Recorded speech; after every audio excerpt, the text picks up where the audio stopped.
Welcome to Car Shopping Questions and Answers. I'm your host, Brother Deshone, the Auto Advisor.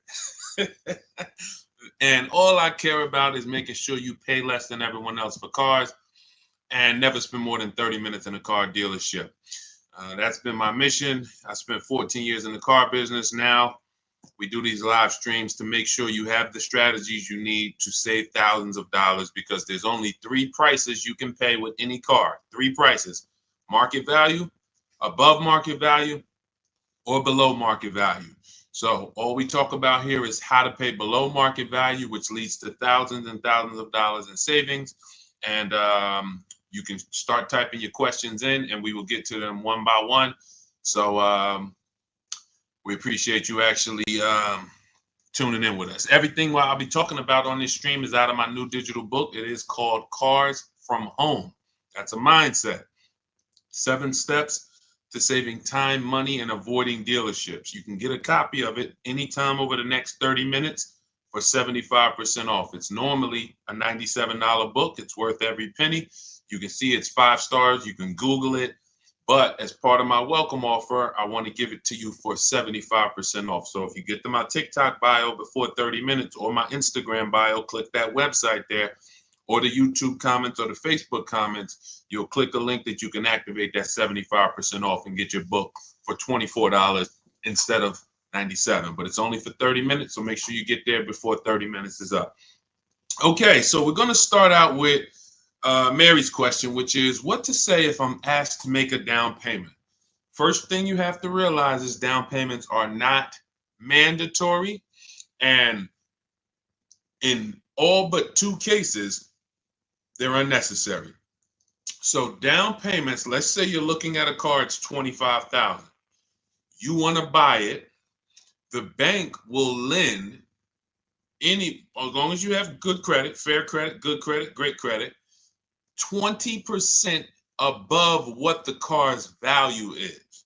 So if you're buying a car for $25,000, the bank will lend another, let's call it $5,000. So they'll lend $30,000 against a $25,000 vehicle. Now, what does that $30,000 entail? Well, let's say you want to put no money down and you want to buy the car and put your taxes in the loan. The bank will approve that. Let's say you want to buy it and put your fees, which may be a documentation fee and DMV fees. Those are the only 3 legitimate fees: tax, DMV, documentation. So you put that in there. So now that takes you from 26, 25. With the taxes, you go up to 28. With the fees, you go up to 29.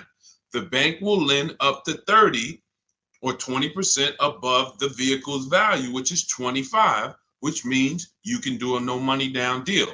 It is not required. Let's say the vehicle's value is 25, but because you have no shopping strategy, you pay 28. The bank only is going to lend 30 because the price you paid for the vehicle does not affect the value of the vehicle. If the value was 25 and you paid 28, the bank's lending 30. Now, the same is true if you get a big discount. Let's say the value of the vehicle is 25 and you get it for 20. The bank is still going to lend what? Up to what? Come on, type in the chat so I know who I'm talking to. I need to make sure I'm talking to the locked in people. 30, exactly. So the loan to value ratios don't change regardless of what you pay for the vehicle. Now, as long as you are trying to get a vehicle and be with everything you want to add to your loan is within the loan to value ratios, money down is not necessary, no matter what they tell you. But what you have to understand is if you come over and you have $5,000 of negative equity, now we have to take that into consideration. Can we do a no money down deal with $5,000 of negative equity? Possibly. It's going to go back to 20% above what the vehicle's value is. So you heard, oh, maybe I get a discount, get me a nice deal, below market deal, knock $3,000-4,000 off. and I can bring over more negative equity. But the only two people who cannot do these no money down deals, and more than the majority of it, is the negative equity people, because you just have too much baggage you're bringing over. And then if your credit is too bad, where you're trying to finance everything, but even with credit being bad, they're normally just charging you a higher interest rate. They're not usually, sometimes you'll see a lower loan to value ratio, but typically the 20% is going to be customary. So it's really the negative equity that stops people from doing no money down deals in most cases. When I was at Mercedes, some of you know I worked for Mercedes for 5 years. People with 800 scores would leave with no car. Negative equity. So if you have a lot of negative equity, your goal is to find a car that you can get a huge discount off of, something like, $7,000-$10,000. Even if you look at somebody like Tiffany bought her Mazda using our strategies, using the strategies in my book. She got $6,530 off.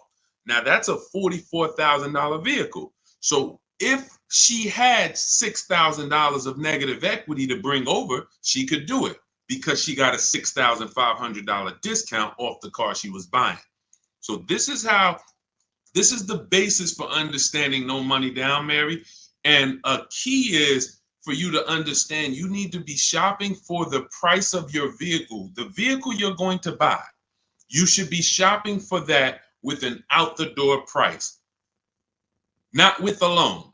So let's say you are like, I want to buy a Hyundai Elantra.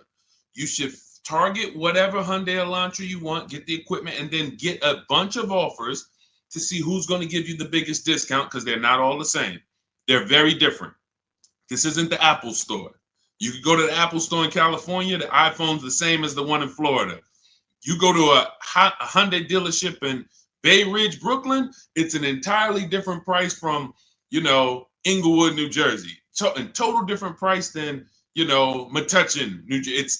They're all different. And that's what you have to understand. When you're shopping for your vehicle, you're shopping for the dealer who's going to sell you the car at the best price. You will handle your financing, your down payment, your interest rates in a separate process. You don't want to mix those two.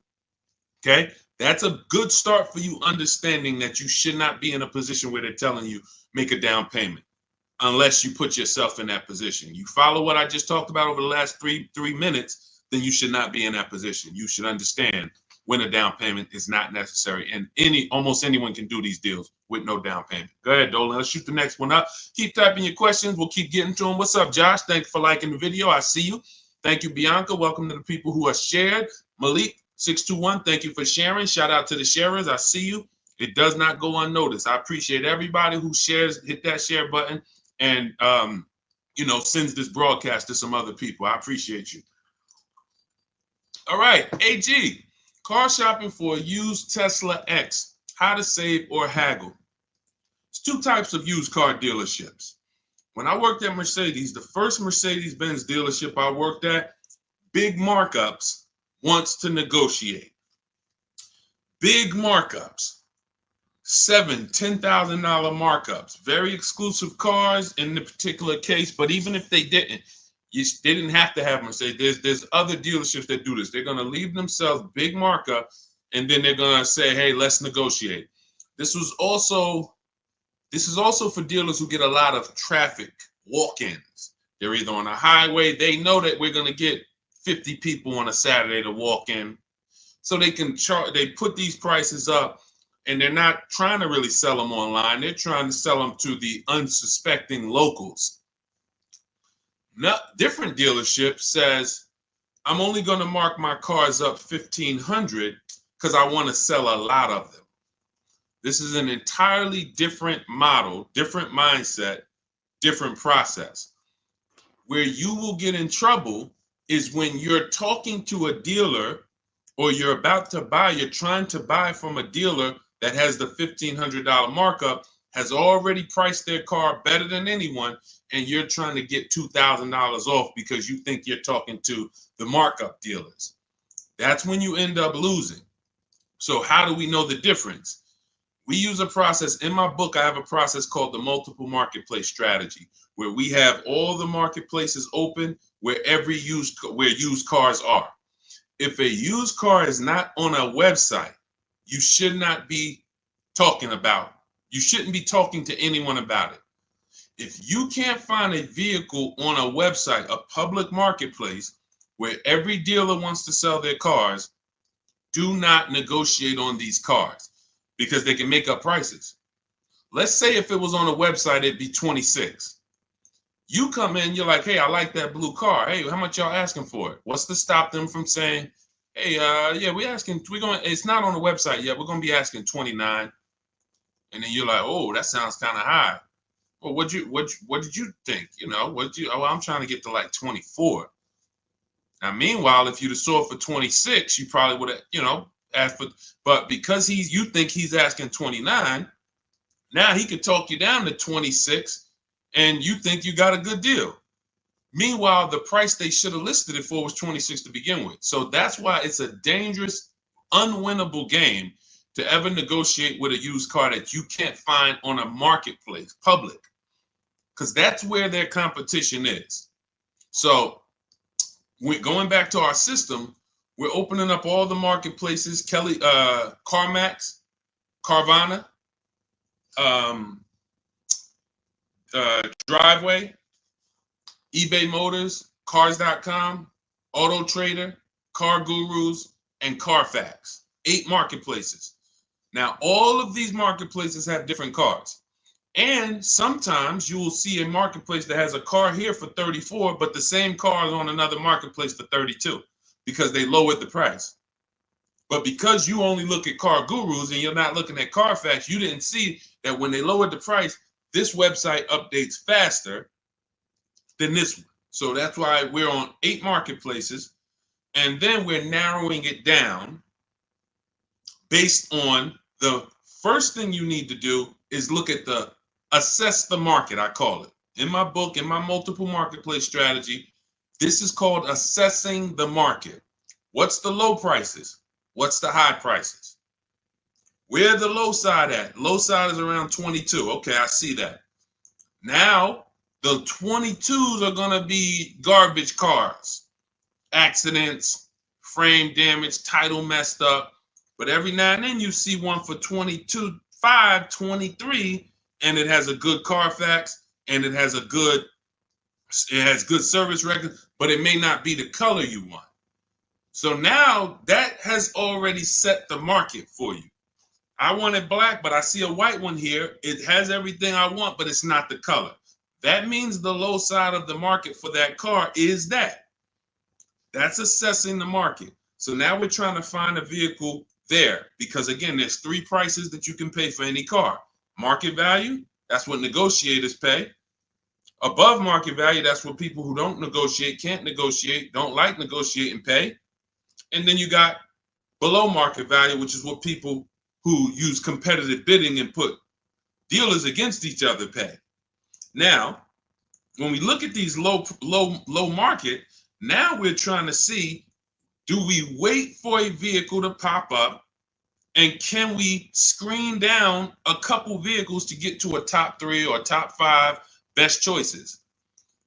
Once we do that, those are the vehicles, AJ, that we're going to see if we can make a final deal on, because they're already at the low side of the market. So what's going to happen? Either they're at the low side of the market and you're dealing with a dealer like the first Mercedes deal I worked up, meaning they're not going to sell the car for that price. They're going to try to mark up prep fees and marketing fees and all types of bogus fees, but they want you to come in first. They're not going to put that online. They want people to come in and say, hey, I saw this car. And then by the time, who's ever sat down, be honest, if you've ever sat down, you came to look at a car, they were asking like 22. But by the time everything got added up, they slapped like $7,000 more on it. Warranties, all types of stuff. And you're like, wait, who's had that happen? Type me if that's happened. And I need you to dialogue. Listen, I'm talking to the locked in people. Right, I see you, Josh, 100%. Okay, so this is a tactic. Look, absolutely. So this has happened to Judy, a lot of people. This is a strategy. It didn't happen by accident. They're purposely depending on people coming in, not calling in advance, and then they want to negotiate with them. Goes back to the first deal I said about the first deal I worked at. They want to negotiate. So the prices are so now that's what we verify. That's what we're only calling those top 3 to 5 dealers and saying, hey, besides besides the price here online, what fees do you charge?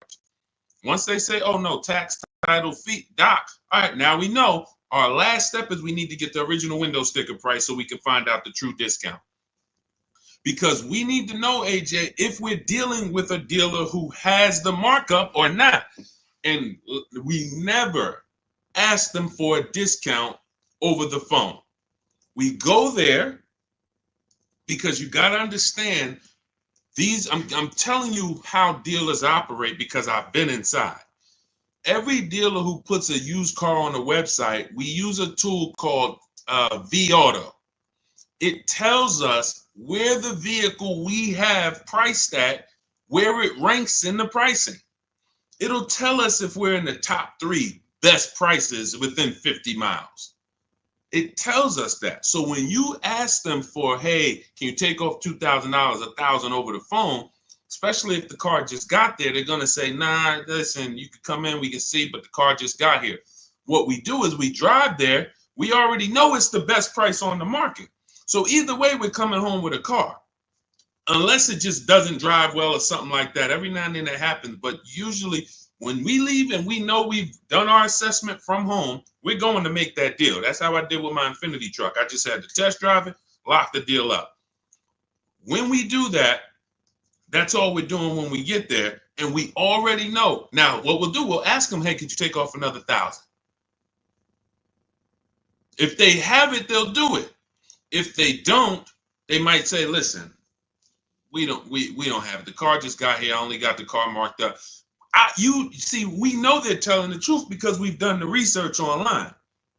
So now you know if you're programmed to only, hey, if I don't get 2,000 off, 3,000 off, then I can't buy it. And you're going to miss the dealers who want to, they literally put their cars online. They want them going in 24, 48 hours. They make sure they're the best price and they sell lots of used cars. You go in there trying to get 2,000, 3,000 off from them, you're missing opportunities. That's how it goes. Okay, this is all, that's all part of my multiple marketplace strategy. It's in my new digital book. It's called Cars from Home, 7 Steps to Saving Time, Money, and Avoiding Dealerships. As part of my welcome offer, you can get your copy for 75% off, but it's only for 30 minutes. So you go to my TikTok bio or my Instagram bio, the YouTube comments, or the Facebook comments. You won't pay the normal $97 price, but it's only for 30 minutes. And then you'll have everything we'll be talking about on the stream step by step. Go ahead, Dolan. Next question.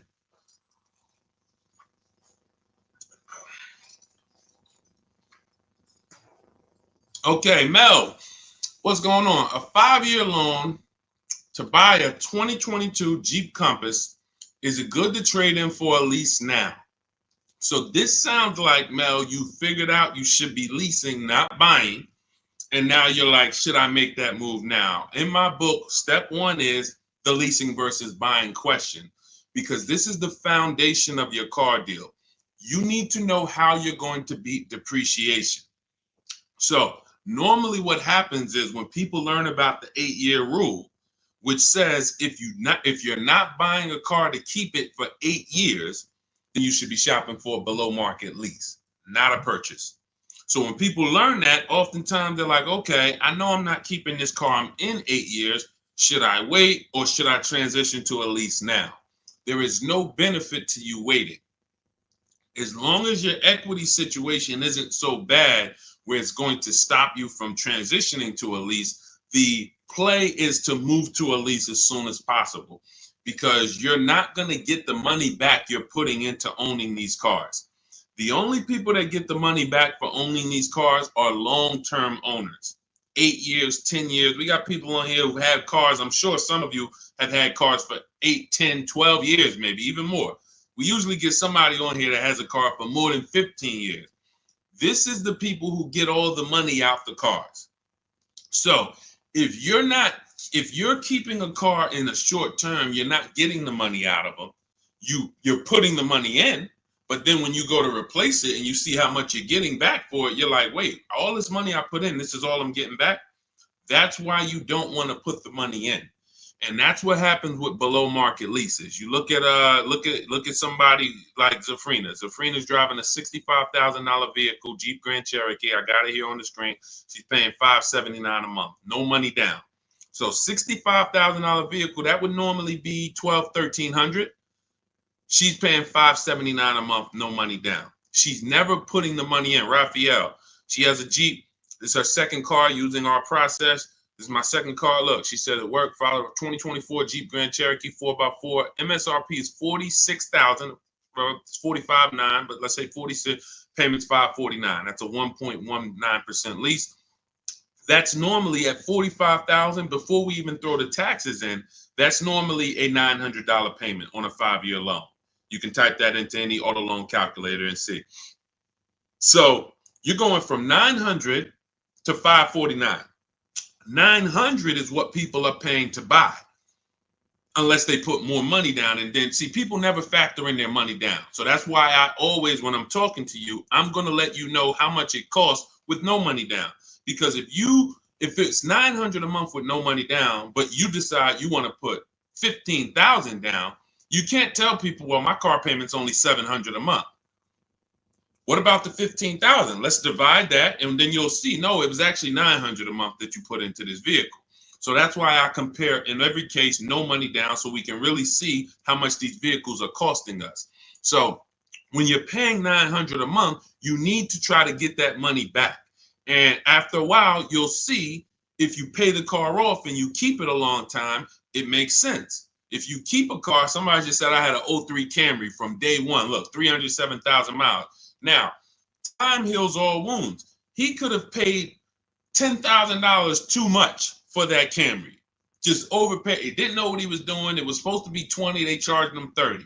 But if he kept the vehicle 20 years, do you see how that doesn't quite matter? What would matter is the short term. The short term. So the key is understanding, if I'm not keeping my vehicle long term, 8+ years, I shouldn't be buying, because I'm not going to beat the depreciation. I should be shopping for deals like Raphael got, like Zafrina got, like Jen got, like Ansley got, where they're leasing these vehicles, driving brand new cars, not putting a lot of money into them. They're paying cents on the dollar. These are below market leases. These aren't regular leases. And then you're beating depreciation that way because you're not putting a bunch of money into these vehicles. So there's no benefit, Mel, in waiting. You should do your equity assessment. You've already done step one, deciding whether you're going to buy or lease. Now you move to step two in our process. That's the equity assessment, where you call your bank, get your payoff, then go to the 6 websites we teach that pay cash: CarMax, Carvana, Driveway, KBB Instant Cash Offer, Car Gurus, AutoNation. Once you do your equity assessment, it's going to tell you, do you have positive equity, negative equity? And then you will move to the third step, but you have to do that first. So, but there's no benefit in waiting. None. Not one benefit in waiting longer to stay in a bad financial structure when you can go into a lease. Great question.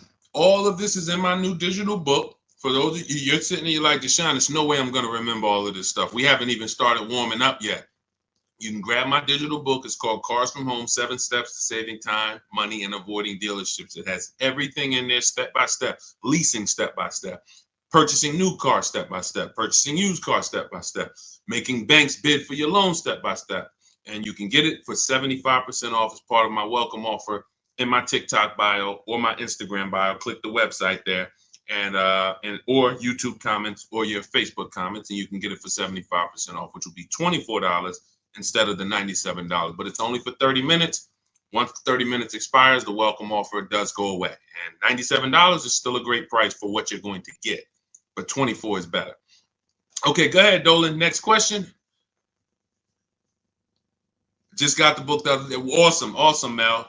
And I see you already made the decision about the step one, which is great. Just move to the equity assessment and just keep checking off the steps. Just trust the process. You're going to be just fine. Thoughts on leasing versus financing? Well, T, this is exactly what we just spoke about. I have a very clear rule. It's called the 8-year rule. where it says if you're not buying your vehicle to keep 8 years, you should be leasing. And not just getting any lease, you need to get a below market lease, because some people will tell you leasing, this is when you know it's bad. When a dealer tells you leasing is the same price as buying, you're dealing with an 80% dealer, which means they are going to charge you a lot of money. And that lot of money is trying to discourage you from leasing, but that's not what a lease deal would be if you shopped around. So look at Ansley. Ansley has a 2024 Infiniti QX60. It's a $58,000 vehicle. He got it for $554 a month. Only first month's payment down. I want you to pay attention to these details. We're not putting money down to get to these payments. These are what is called 1% leases, or anything below 1.5 we consider a good deal. Anything below 1% we consider it a steal. So it's a steal, it's a deal. And over 1%, over 1.5%, I say in my book, it's time to chill. We don't lease those. We don't sign those leases. They're bad lease deals. But look at Jen. Jen pays $512 a month. Now, normally these vehicles that they're buying would be $300 to $400 more per month if they bought them. So when you take somebody like Danielle's Audi. It's a $45,000 Audi, 44 and change. If she bought that vehicle, she's looking at a $900 a month payment, no money down, 5 years. She's leasing it, no money down, $550. So she's paying, call it almost $400 less per month, because we didn't even put the taxes into the price of the vehicle. So if we put taxes into that MSRP, then it might be around $48. And her payment's probably going to be about $950 for 5 years. She's paying $550. Now, let's just to give you an example to understand it deeper, let's say she got a big discount off this Audi. Let's say they knock off even $10,000 for her, which would never happen. But let's just say she knocked off, I just want to prove a point here. Instead of 48 with the taxes, let's say she gets a big discount. She's at 38 now. How much is the payment on $38,000? Some of you know every $5,000, and that's going to be a little, roundabout math for you to do. Every $5,000 is about how much per month? Let's talk to the people who know this. Every $5,000 on a car loan that you look at every $5,000 is about how much per month? Not 1,000, Mel. I think you typed an extra zero by accident. Yes. $100. Yes, $100. Yes, I see a lot of people. Look, thank you, Cleef. Yes, I listen, man. I love the locked in people. Shout out to the people who locked in, following, and learning from what we're talking about here, not just letting it go in one ear and out the other. So when you look at a $10,000 car, you should automatically think that's $200 a month. $20,000 car, $400 a month. $80,000 car, you should be thinking, okay, that's $1,300 a month. So when you have these parameters, you don't get in trouble and you don't let people slap you in long loans. And how my payment so low? That's because you're in a 9-year loan. So when you have these parameters, you can't be tricked. So let's go back to, if she got a big discount off that Audi, 38 instead of 48. She's still looking at a $750 payment, $775. She's paying $550. So that is an example of how it's nowhere close. Even with the biggest discount you would get off of a brand new car, a below market lease is still so much lower from an investment standpoint, from what's coming out of your household. And let's take one more scenario, and this is all tied into the 8-year rule. When I say you can make it easy on yourself and just say, if I'm not keeping the car 8 years, I'm going to shop for a below market lease. Now I'm explaining the math behind it so that there's math behind it. So all right, I didn't just pull the 8 years out of my hat and say, hey, there's math behind it. So let's look at one more scenario. Let's say Danielle, somebody says they want to get a used Audi, because there's some of you you're like, well, Deshone, what if I buy used? Does it still make sense? Does the 8-year rule still apply? Because I'm going to knock, 20, 30% off the price. If I get it used, now it makes sense to buy, right? No, it doesn't. Let's go deep on this. So let's say Danielle, instead of 44, where her Audi is, let's say she finds a nice one for 28. 3-4 years old. I'm being generous. She finds a nice one for 28. With taxes, let's just round it out to 30. That's her all-in price. She finds her a nice 3 to 4-year-old Audi. 1 year left on the warranty, and then she's going to be on her own. $30,000. What's her payment? 5 years. What's her payment? Let's go. Type in. $30,000, $600 a month. Thank you. $600 a month. So we just took some very clear scenarios, and we took 35,000 would be 600 a month. Would be 700. Josh, 30,000 is going to be 600. Yep, you got it. I see you updated it. So now let's look at this. We have a scenario where Danielle's driving a brand new Audi for the next 3 years, $550 a month. Had she bought a brand new one with a dramatic discount, she's still be with a regular discount, she's going to be $900 a month. With a dramatic discount, she's still going to be it was close to it was 38. So 38, still close to almost $800 a month, $775. Then with her used version, if she bought a used version and got a great price on it, 28 plus tax, she's at $600. So every one of those scenarios is much more expensive than the purchase and then the lease, than the below market lease. And frankly, you can't really compare a 3-year-old, 4-year-old Audi to a brand new one. You just can't. Because you're only you're paying $600 a month, I'm paying $550, but the benefits even outweigh that. You're gonna have no warranty after a year. Anything goes wrong, you're on your own. You're going to, 3 years from now, your vehicle's going to be 7 years old. 3 years from now, I'm going into a brand new, another version, 2028 or whatever's going to be out then. So there's no comparison. When does the buyer win? The buyer wins in the long run. You can see the buyer's losing in the short term, right? In every one of those scenarios I just laid out, the buyer is clearly losing. Brand new car buyer paying $300, $400, $500 a month more than the below market lease, losing. The used person got a payment closer to the below market lease, but look what they're driving. 3-4-year-old car. It's going to have no warranty soon. They're going to be on their own. And then the majority of that time they have it, they're going to have no warranty. That is the life of the buyer. But after 8 years, the money paid starts to stack for the lease person. Because if I'm paying $550 a month, all right, let's say Danielle gets 3-4 Audis in a row. She just got 4 Audis, every single one of them, she gets below market deal $550. Below market deal $550. After she gets to year 8, she's paid more than these other people. Year 8, she's paid more. So at that particular point, financially, the buyers are ahead. But before that, the buyers have lost because Danielle's driving better vehicles for less. That's why it's the 8-year rule. This is the first decision you make, because if you make this wrong, you lost. If you go in to buy a car, if you go in and you buy a car, but you should have leased, you lost.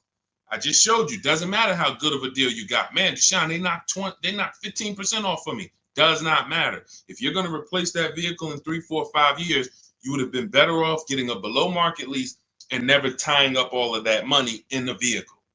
That makes sense? Type $signs if you're clear on that. Type $sign, $sign if you're clear on that. All of this is in my new digital book. That's step 1. It's called Cars from Home. It's 5-star rated. Thank you to everyone who's reviewed the book and rated it. And it's called Cars from Home, 7 Steps to Saving Time, Money, and Avoiding Dealerships. That was step 1, which is our leasing versus buying question. That's how we put our deal on the right foundation. And that's the most important question. It's literally called that in the book, the most important question. How many years are you going to keep the next car? That's when we decide leasing versus buying. So as part of my welcome offer, you can get your copy of Cars from Home for 75% off in my TikTok bio or my Instagram bio. Go to click the picture of me, click the website. and then you can activate your 75% off for the book, but it's only for 30 minutes. Also in the YouTube comments or the Facebook comments. After that, price goes back up to $97.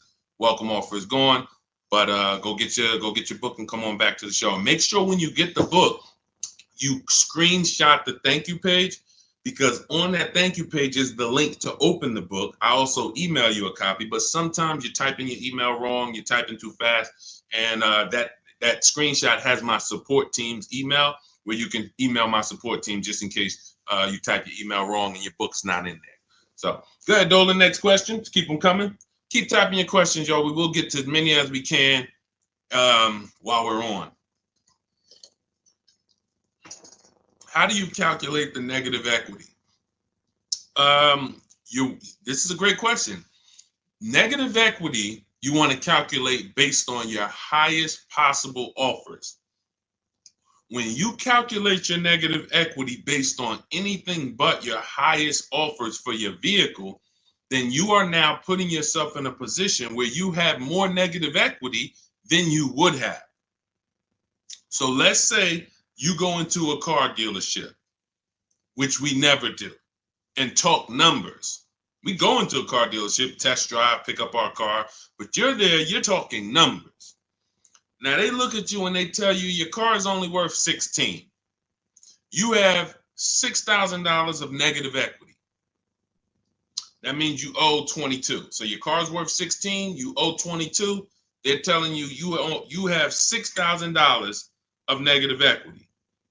Now, the problem is, if you believe that without actually doing what we call the equity assessment, which is getting bids for your car from companies that pay cash. They buy cars same day, you come out, or sometimes they send an inspector. It's a very quick process. They cut you a check and they pick up your car, right? There's 6 companies we use right now to do that. Carvana, CarMax, Driveway, Kelly's Blue Book, Instant Cash Offer, AutoNation, and Car Gurus. Now, these 6 companies bid, we get their bids. Now, let's say CarMax decides they can pay you $19,000. You owe 22. How much negative equity do you have now? The dealer, your car was only worth 16 to them, but to CarMax, it's worth 19. So instead of 6,000 negative equity, you only got 3,000. But if you didn't get the highest offers for your vehicle, your negative equity is going to appear larger. It's going to be larger. And it's not because it should have been. It's because you didn't employ strategies to maximize your vehicle's value by putting it on the open market. You wanted to do a quick deal and you took less money than you could have gotten trading in a car. We don't do that. So, Mary, we do the equity assessment. That's going to tell us right then and there how much negative equity we have or how much positive equity we have. It takes 15, 20 minutes to do. Just go to those 6 sites. That's in my book, step by step. That's step 2, the equity assessment. Once we actually decide whether we're going to buy or lease, that's step 1. Now we move to step 2, which is the equity assessment. We don't move forward until we found out what our equity position is. Okay, does that make sense? All right, go ahead, Dolan. Next question. And some of you are going to find out that you have more equity than you thought, and you don't have to wait to sell your car. So, I've had people who thought they had to wait until the car was paid off. If you ever, you might have thought, Sean, I thought I had to have my title to sell a car. No, you don't. You can sell a car you still have a loan on. Absolutely. And the reason I know this, people think this way, because when I was at the dealership, people would walk into the dealership. I get a guy who's like, hey, is that the new version there? That's the 2020 whatever. I'm like, yeah, that's the one just came out. He's like, all right, I got 3 more payments left, and then I'm gonna come see you for that. I'm like, what? Hold on, let me talk to you. Because someone told him, and it could have been based on 30 years ago. Maybe there was a time when you couldn't sell a vehicle without paying it off and having the title. I don't know.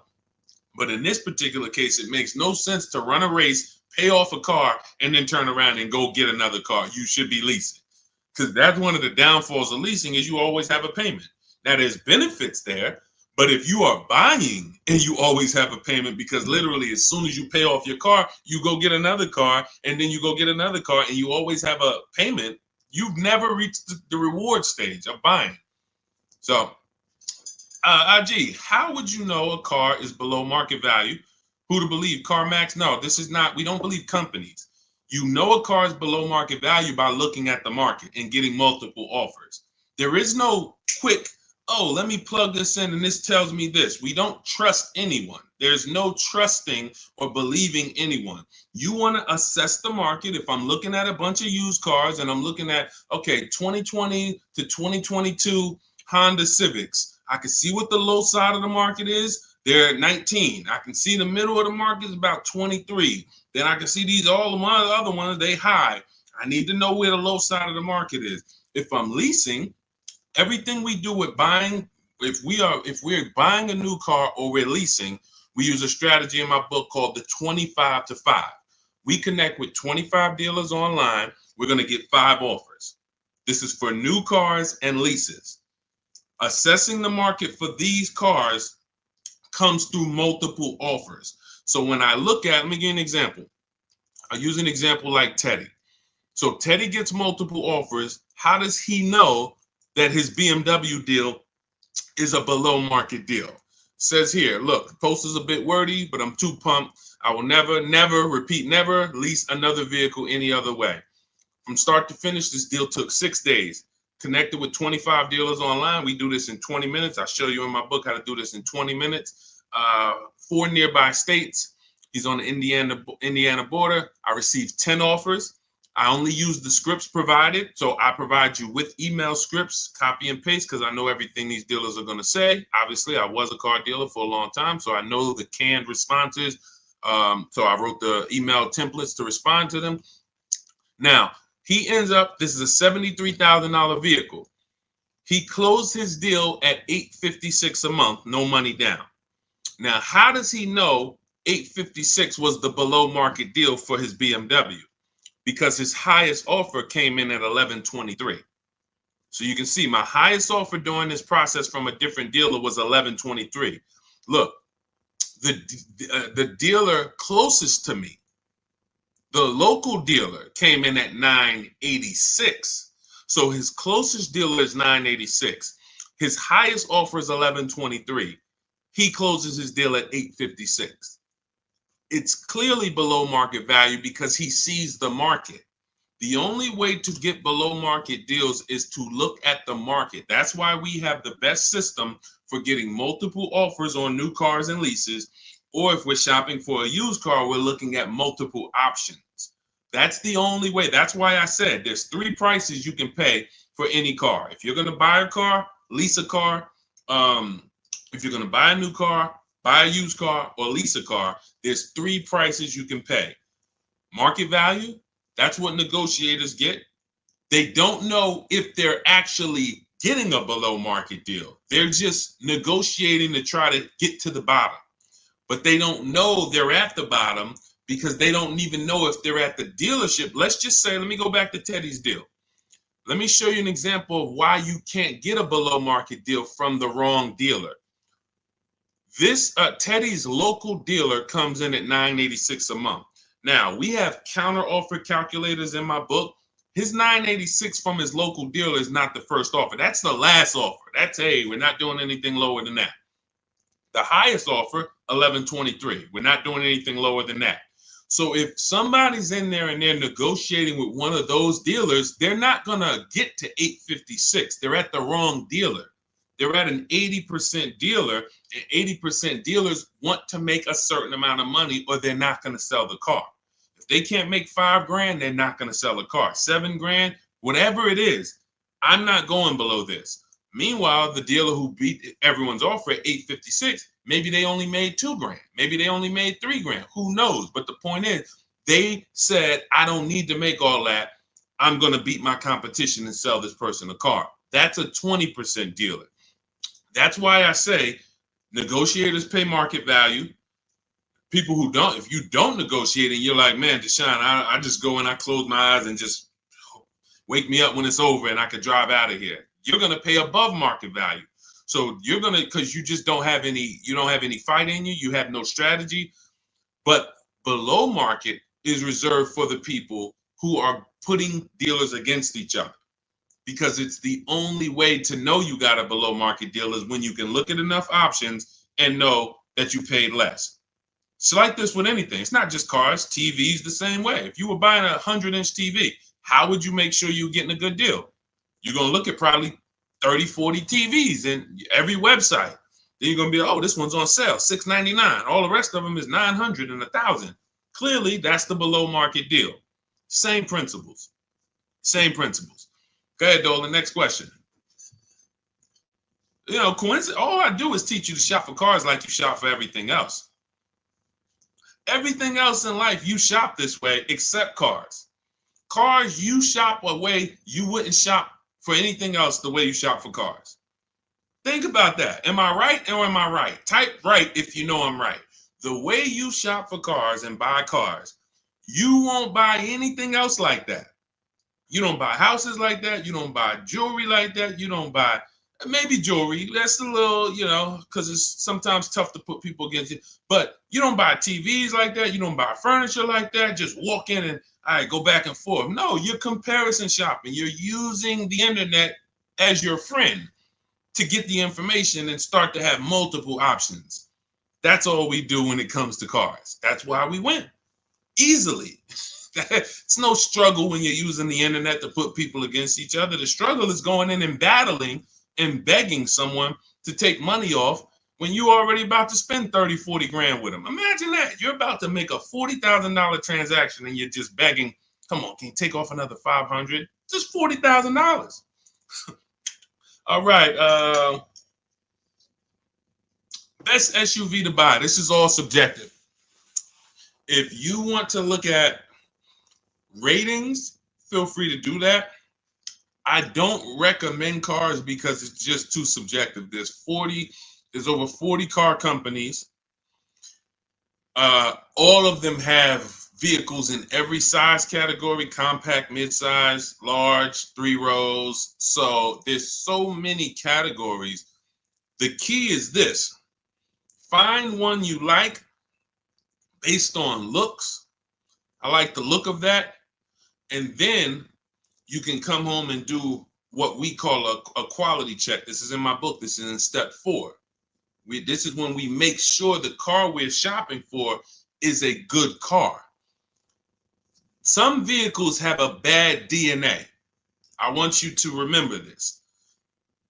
DNA you can't get around. You cannot repair DNA. So if a Nissan has a particular transmission that goes out between 80 and 90,000 miles, I never get it, because I would never buy that car, because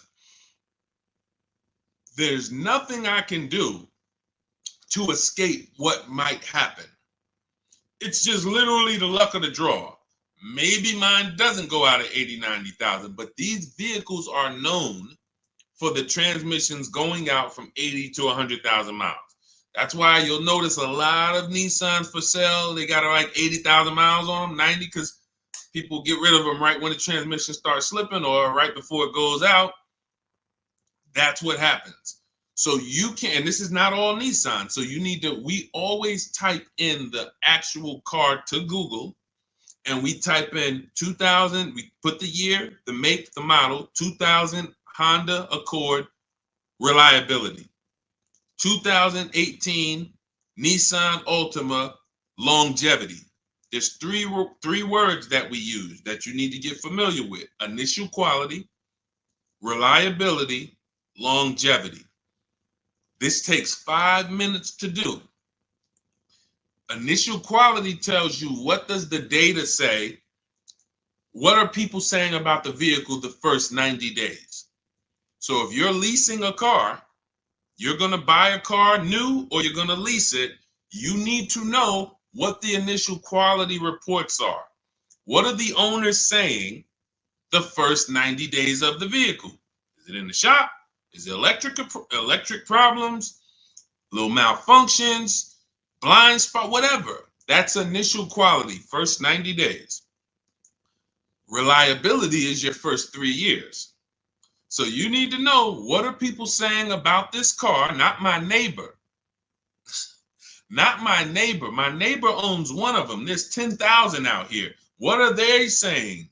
Maybe my neighbor got a good one. You know what I'm saying? Your neighbor might have just got a good one. But I need to know, what are people saying about this vehicle the first 3 years? That's reliability. And then longevity is the long run.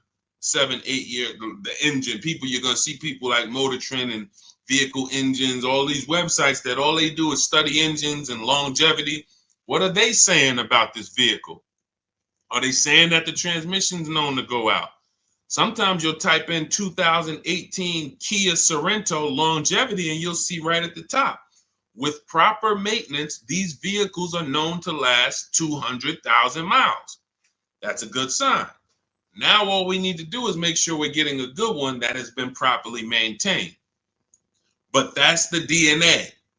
So when you ask the best SUV to buy, my goal for you is to avoid the vehicles that have bad DNA. They have bad data. Could be a year. Could be the 2018 was trash, but then they saw that the 2018 was trash and they changed it, and then they made a better 2019. So it's all up to the year. I appreciate it, Rob. Thank you so much. Go ahead, Dolan. Next question. That's in step 4. See, that's shopping, not buying. We have 7 steps in our process. Most important question, step 1, equity assessment, step 2, deal focused budgeting, step 3, shopping, not buying, step 4, multiple offers, multiple options, step 5, paperwork and protection, step 6, and delivery is step 7, pickup or delivery. That's it. So everything I'm teaching on the stream is always going to be out of one of those steps. And for those of you who have the book, here's what you should always be asking yourself. Where am I at in the process? What step am I at in the process? Because you've come from not having a process. So you don't know what to do first. Should I be thinking about my trade-in? Or, oh, matter of fact, wait, he said don't trade. And then, all right, when do I get my loan? Do I get a pre-approval? You don't know where these things go, what order they go in. But I do. That's why we created a 7-step process that accounts for everything.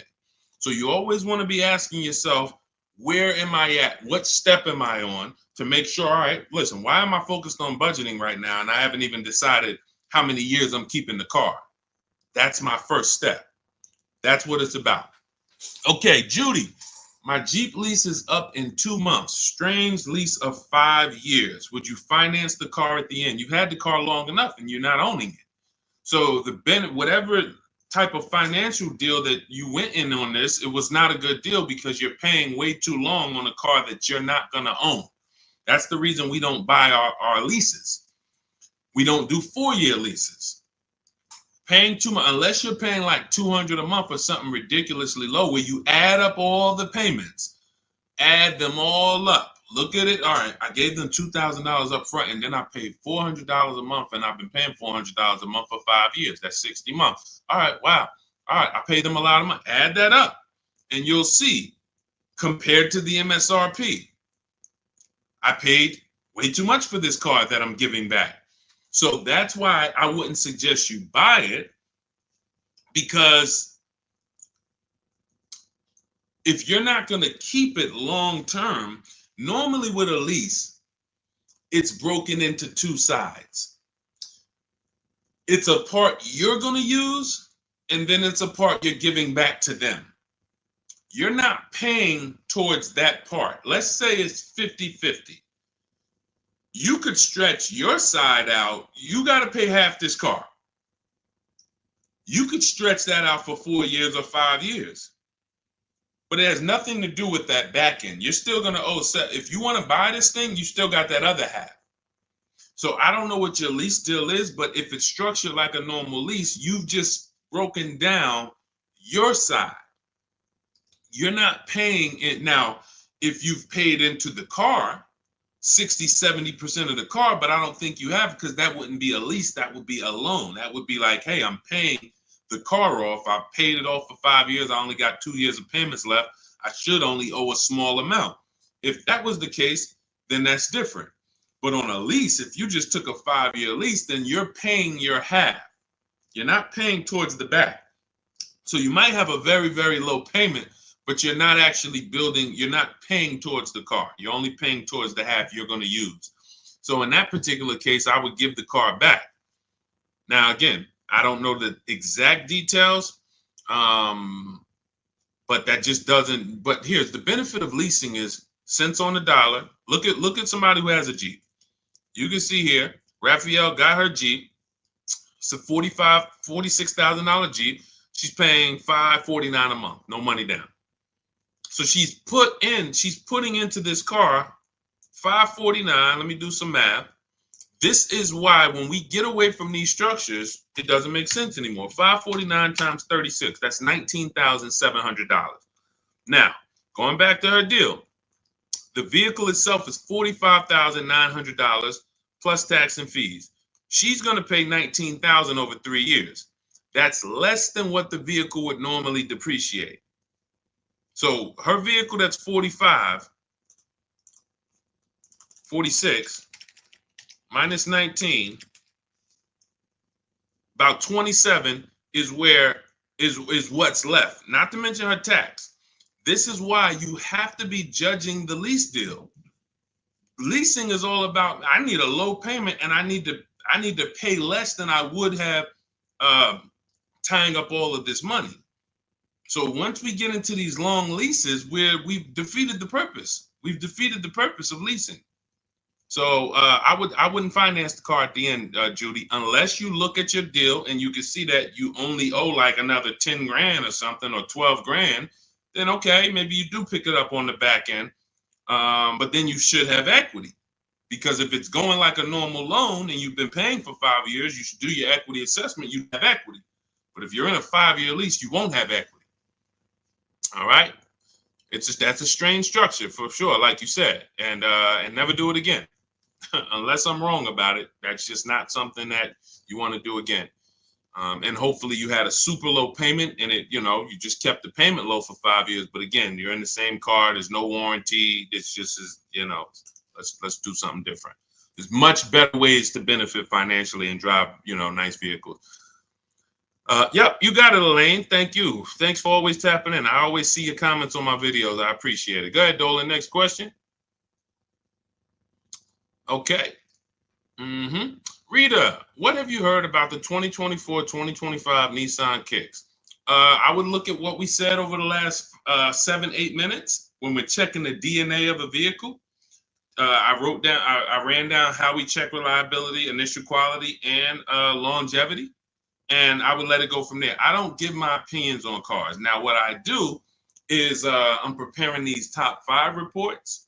So that's something we want to launch big in the next 2-3 weeks. We want to start giving you, based on the data, what are the top 5 worst SUVs, compact SUVs? What are the top 5 worst luxury cars? What are the top 5 best compact luxury cars? So we want to give you those things based on data, but that's not my opinion. You don't want to take someone's opinion on a car. You want to go where the data goes, because the data polls tens of thousands of people who have the car, and they report, this is what people are saying. This is what most people are saying. And that's all we want to focus on. But what I do, Rita, is go back into the YouTube video, rewind about 7-8 minutes. You'll hear my whole layout of how we check reliability, dependability, initial quality, longevity, how we check the DNA. That's checking the DNA of the car. And that's what's super important. You don't want to end up with a car that's in the shop every 3 months. I could teach you to pay less than everyone. Yeah, all right, you use the strategies, you paid less than everyone. But what does it matter if you have a car that's now, every time you go out, check engine lights on, every 3 months, check engine light. What is this? So make sure you do that. Okay, and this is all in my new digital book, Cars from Home, 7 Steps to Saving Time, Money, and Avoiding Dealerships. We're talking about a piece of step 4, which is shopping, not buying. The reason it's called shopping, not buying, is because shopping is deciding what you want. Now, you're not taking enough time to do that. You are letting people rush you in a lot of cases. And now, once we decide what we want, it only takes us 90 minutes to get it. You saw what Ansley said. He got his deal, Teddy, 6 days. I got my below market deal. Ansley, he got his Infinity truck. Look, he said, I started the process Saturday. I accepted a deal Monday. It's quick. By the time we hit the market, we are seeing below market deals like that. So it's not even a matter of needing a month or 2 or 3 to be able to do this. Now, if you have time, you can watch the market, because deals change every month. So you can watch the market and see, okay, let's see the lease deals next month. Let's see where the used car price is going next month. Are they going down, up? So if you have time, that's a benefit. But even if you have a week, you can still get a below market deal. So that's step 4, shopping, not buying, deciding what you want. And when you do this the way I'm teaching you, you'll never worry about getting a car and then 3 months later you're like, man, I don't like this car. I need to replace it, which is a loss, because you're going to lose money, because you already depreciated the car. Now you're trying to replace it. So you're going to lose probably 15% of the value, whatever you paid for it. So we don't want to do that. You want to take the time to shop. You want to choose your vehicles wisely, test drive them, and you want to enjoy the process. And you will enjoy the process when you stop mixing buying with shopping. Let me say that again for those in the back. You will enjoy the shopping process, which is deciding what you want, when you stop mixing that with buying. Hey, Charlie, we're going out this weekend. You and your mother, we're going to go test drive some cars. We're going to go see the Nissan. Then we're going to go to the Chevy dealership. And I want you to sit in the back, and I want you to make sure that you can get all your football equipment back there. We're going to look at like 3 different vehicles. Oh, that sounds good. That sounds good. Now you're at the first dealership. You see it. Okay. All right. What do you think, Charlie? This is nice. But yeah, this is nice, Dad. I like it. Let's go see some other ones. Next thing you know, the salesman says, hey, well, we got a sale today. So 1-day sale. Oh, now you're sitting down. Now you're sitting down. What are you talking? Well, Dad, what's going on? I thought we were going to the other dealerships. Yeah, son, hold on. Me and Daddy and Mom, we're working a deal here. Next thing you know, you're buying, not shopping anymore. And this is how you leave money on the table. Don't shop competitors. This is a tactic. Call them the showroom shackles. They want you to sit down. Just picture. Remember this. Every time you sit down at a dealership, just picture shackles coming out of the armrest of the chair, and because isn't it like that when you try to get up? Doesn't it feel like you're shackled? When you try to get up, hey, some of you can't even get your keys back. Hey, where my keys? Hey, you got my license? Hey, who has my driver's license? Hey, did you give me back my license? So this is a tactic. So once you understand, we avoid all of this. We never talk numbers in the dealership. When we're there to shop, which is decide what we want, test drive, go home. If that's the vehicle we want, we will be reaching out to buy it from home, online, by email. And if you're going to do it your way, you can call around, you can call them, but do not discuss numbers at the dealership. It's a losing battle. You have no leverage there. Go ahead, Dolan. Next question. All right. If you're getting value out of the stream, can you type a $, $, $, just send $, $. Let me know you're getting value out of what we're doing. Every time I see the $, I appreciate it. It lets me know we're connected and you're getting what we're talking about. Thank you, Sherwin. Thank you, Raphael. Thank you, Rob. Appreciate you. All right. Listen, let's go. Next question, Dolan.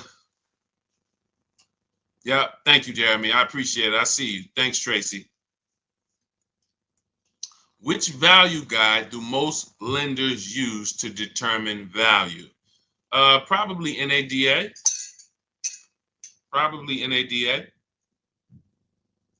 But you should be shopping for below market deals. You could, if most people are paying 25 and the bank's using 25 as the value of the car, I don't want to pay 25. Why do I want to pay what everyone else is paying? So using the strategies we're discussing, multiple offers, low market, everything we're doing, you're in a scenario where when you pull up to someone with the same car, you've paid 2, 3, 4,000 less than them if they got market value. If they paid above market value, you might have paid 6,000 less than them. And this happens. Unfortunately, it happens sometime at one dealership. I remember I was at a Mercedes dealership and a customer comes in, he's going nuts. He's like, hey, I got an E-Class. Me and my neighbor, we go out to dinner the other night. We got the same car. I'm paying $200 more than him a month. He was pissed off. Now, how does that happen? One person paid above market value. Maybe the other person paid below market value or market value, but it's a $200 spread. Same vehicle. So when you're using what we're talking about, what you're learning in my book, what I talk about on these streams, you are not anywhere near what lenders should be looking at you and saying, man, that's be good. I don't know how you got the vehicle for that price, but that's a good loan to value ratio. In case the vehicle gets totaled, we know that we're in a good position. We know, rather than, hey, this guy has a vehicle, it's worth 27, but he bought it for 28. He's cutting this thing close. He needs gapping. So, all we care about is below market. We're not interested in none of these high prices, and how bad they are for other people, unfortunately. Go ahead, Dolan.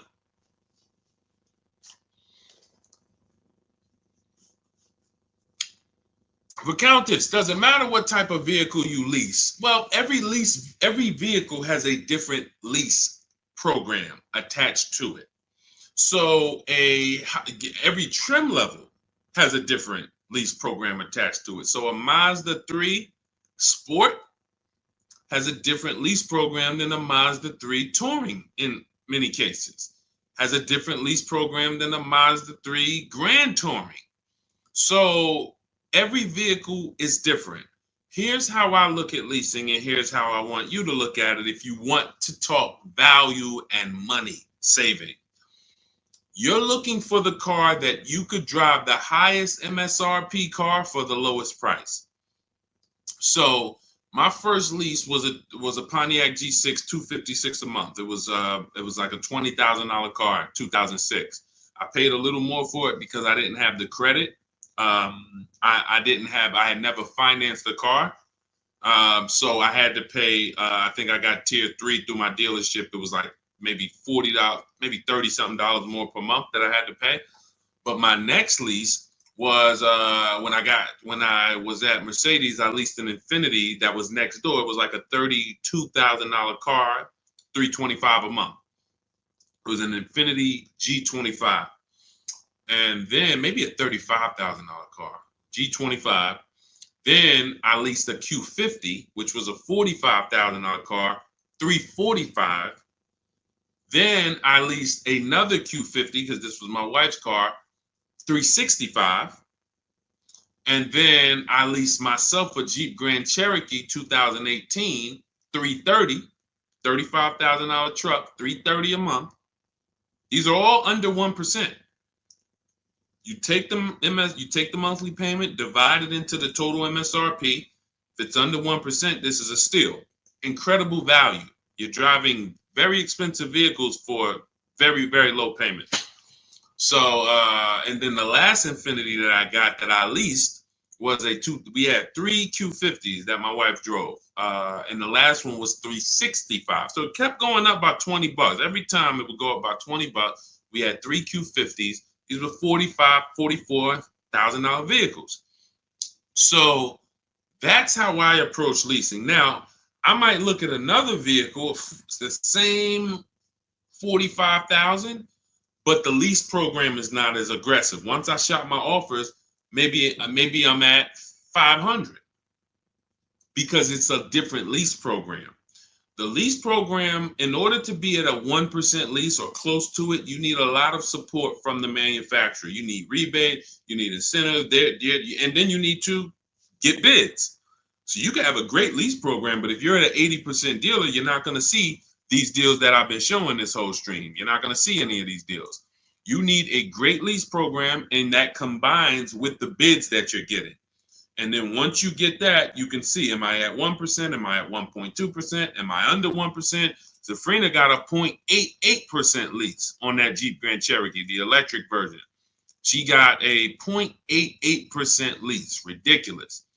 $65,000 vehicle right here. She's paying $579 a month. No money down. $65,950, $579. That's a 0.88% lease. Ridiculous value. Ridiculous value. So the lower value, the lower percentage, the better.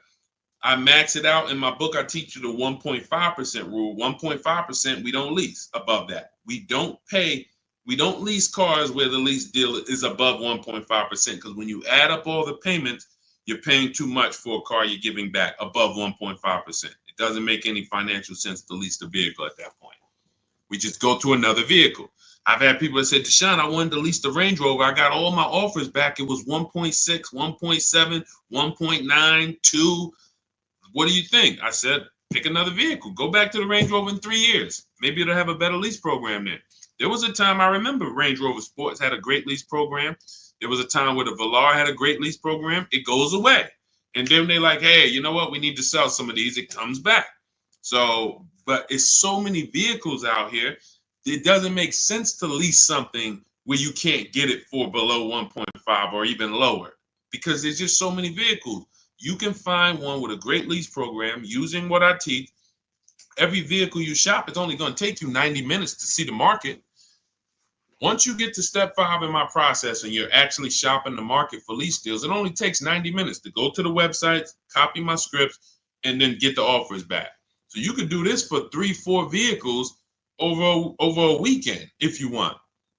But that's what you need to do, and then you determine what's the best value for me.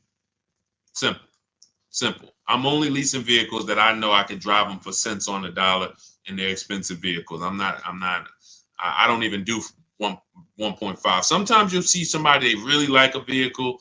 I always say, if you really like a vehicle, you shouldn't be leasing. If you're leasing, you don't love a vehicle. So let's put that out there. If you're switching vehicles every 3, 4, 5, 6 years, you don't love the vehicle. People who buy their vehicles to keep 8, 9, 10 years, then we can talk about love. But leases, they so fast. You lease a vehicle in 2.5 years, you got to start thinking about what I want next. 2.5 years, what I want next. So there's no love here. You just find something you really like that has a great lease program where you could pay these low prices, and then you move on and you do it again in 3 years. Don't fall in, that's what leasing is about. All right. So, and look, I saw somebody say that Audi, there's no rhyme or reason. All you can do is pick a vehicle, shop the market. There's no Audis have the best lease deals, Jeep Grand Cherokee, because look at how many vehicles are within Audi. You have the Audi A4, and then I told you have different trim levels. You have the Premium Plus package. You have Audi A6. You have the Honda EX, EXL, Touring. These are all different lease programs. So there's no way for you to say, oh, well, I know Jeep Grand Cherokee Limited, they have a good lease program. No, you pick a vehicle, shop the market. None of these people who got these lease deals thought that, or none of the, even the people who purchased, no one, Sean saves 20 grand off his F-150 Lightning. He didn't know he was going to save that much money. Kimberly, Maserati, she gets $21,000 almost off the vehicle. She didn't know that. She didn't pick the Maserati because she knew she was going to save $20,000. She said, hey, Maserati's my first choice. Let me go shop for it. Oh, below market deal on this is $20,000 off. That's the way it works. Look, at the time last year, Eddie bought this 2023 Toyota Camry hybrid. They were extra hot at the time. He shops his best offer at that time is $2,086 off of MSRP. They had no rebates. He got multiple offers, and he said there were several dealers still charging MSRP over MSRP. Now, the market's changed on these in a year, but at the time, that was the below market deal. So no one goes in knowing how much a below market deal is going to be. You pick your vehicle, use my strategies, you get your offers, 24 hours, 48 hours, you have all the offers, you can see, how does it look? You got 5 offers, 7 offers, how does these look? Oh, wow, I'm saving $6,000. That's the best offer. All the other ones are saving me less than that. Oh, here, I'm saving 10 grand. Then you make your decision. Simple. And once you know how quick it is to actually do this, it's going to blow your mind, because you're going to say, any vehicle I'm considering, I can shop the market on it in 90 minutes and know what the below market deals are. Very empowering. So everything you're learning is out of my new digital book. It's called Cars from Home: 7 Steps to Saving Time, Money, and Avoiding Dealerships. This is a 7-step process for below market leases, below market new cars, below market used cars, step by step, A to Z. There's nothing left to chance. You can get your copy of it for it's normally $97, but 75% off, as long as you get to my TikTok bio before the 30 minutes is up, or my Instagram bio, or the YouTube comments, or the Facebook comments. That's my welcome offer. It's a digital book, so it will be in your inbox immediately. As soon as you get your book, make sure you screenshot the thank you page, because that does have my support team's email, just in case you type your email wrong. We can't email a book to a wrong email, so you could always reach out to my support team. And also on that page is the link to open the book. So as soon as you get it, you might want to open it, save it to your computer, but save the master link, because anytime I update the book, you actually get the updates. A couple months ago, Vroom went out of business. Vroom used to be in our equity assessment, used to be on our used car marketplace reports. They go out of business. We got to delete them. I went into the file, removed Vroom. Everyone who opened the book after that never saw Vroom again. So you keep the master link. That way, when I update the book, you get it. I don't charge for updates. I want you to win. That's why I'm giving you the welcome offer, where you could even get it for $24 instead of $97. But even if you miss the 30 minutes, you should go and get your copy for $97, because what you're going to benefit from is going to be 10 times worth what you paid for it. But if you get there before 30 minutes, you can actually get it for $24 instead. So go get your book. I appreciate you tuning in. I want to see you win. Make sure you email me your car deals when you make them. Send them to me by email. I love to see your deals, so I can bring them into the show and keep, talk about you the same way I'm talking about everyone else. And we'll make this happen. Keep unlearning. Leave everything you learned at the door. When you get my book, don't bring any of your old ideas to me. Trust our process. Leave all of that old way at the door, and your success is guaranteed. So I'll see y'all on the next stream. God bless you.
Poland's in the back.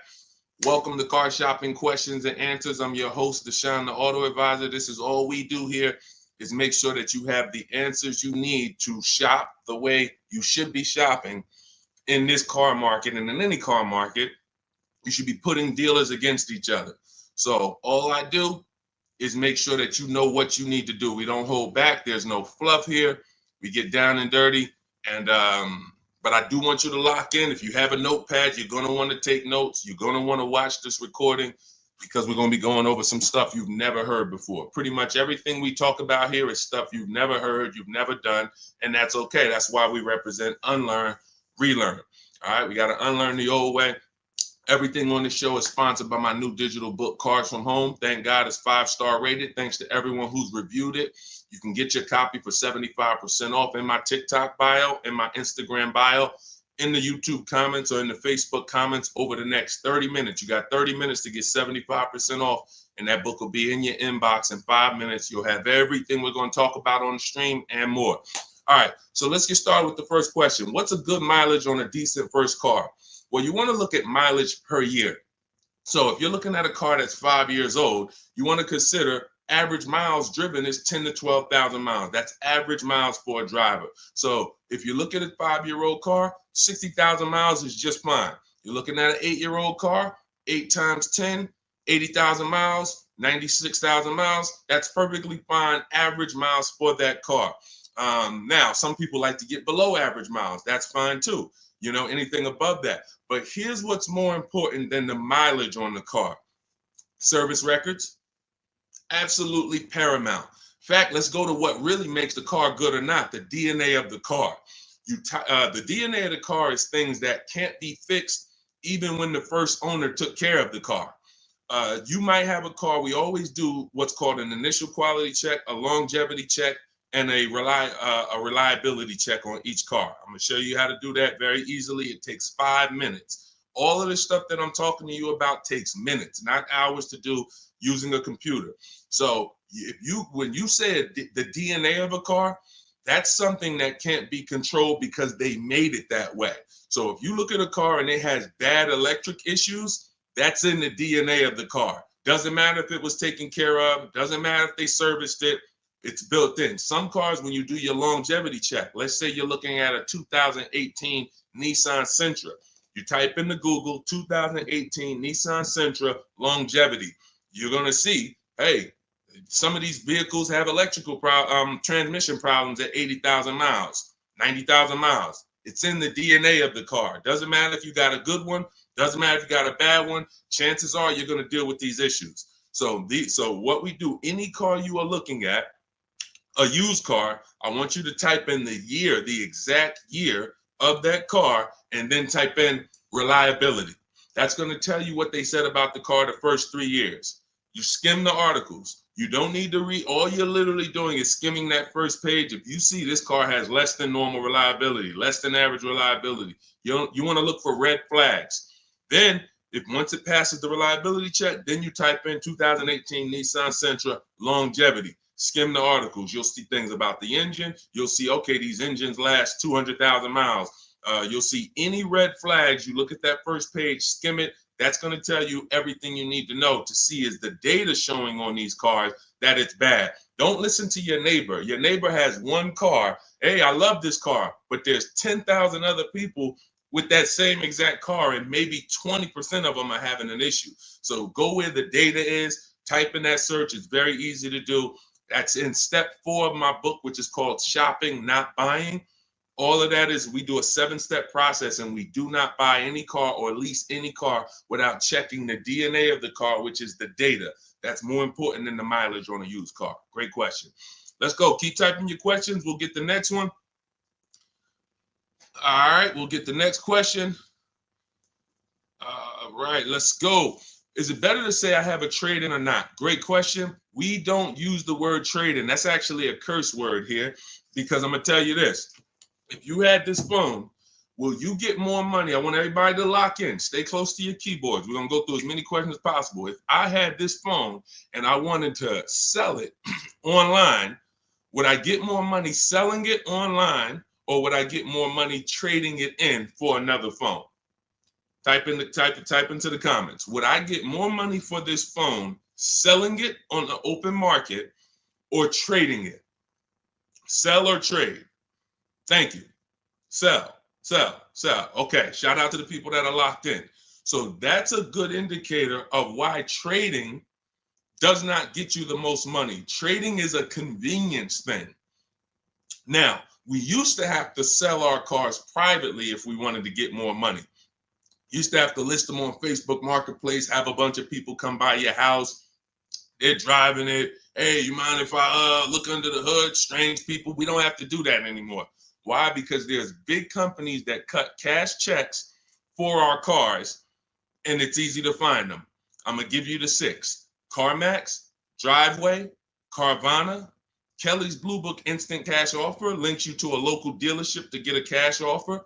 Auto Nation links you to a local dealership to get a cash offer. Car Gurus link you to a local dealership for a cash offer. This takes 20 minutes. This is step 2 in my book. I call it the equity assessment. You have to maximize the value of your current car. You're also going to learn that we don't mix transactions here. What does that mean? Whenever you do a trade-in, you're doing 2 transactions with one dealer. What does that mean? Every time you buy a car from a dealer, that's 1 transaction you did with that dealer. If you trade your car or sell your car to them, because that's what you're doing a second transaction with that dealer. If you get your loan from them, you're doing a 3rd transaction with that dealer. And every time you do that, you're doing exactly what they want, because you're not giving you're not bidding out your loan on the open market to give multiple banks and lenders a chance to compete, and you're not listing your car on the open market, giving all of those 6 buyers that I just named a chance to compete. That's how you get the most money. You cannot get a great deal without maximizing each part of the transaction. You can't think that the same dealer that you bought your car from is going to pay you more money for your old car than anyone else would have paid you. That's why we do not trade. There's only one circumstance where you must trade. That's if you have a lot of negative equity and you can't pay the difference. So if these companies, Carvana, Kelly's Blue Book Instant Cash Offer, CarMax, all the companies I named, they're going to pay you more than any dealer.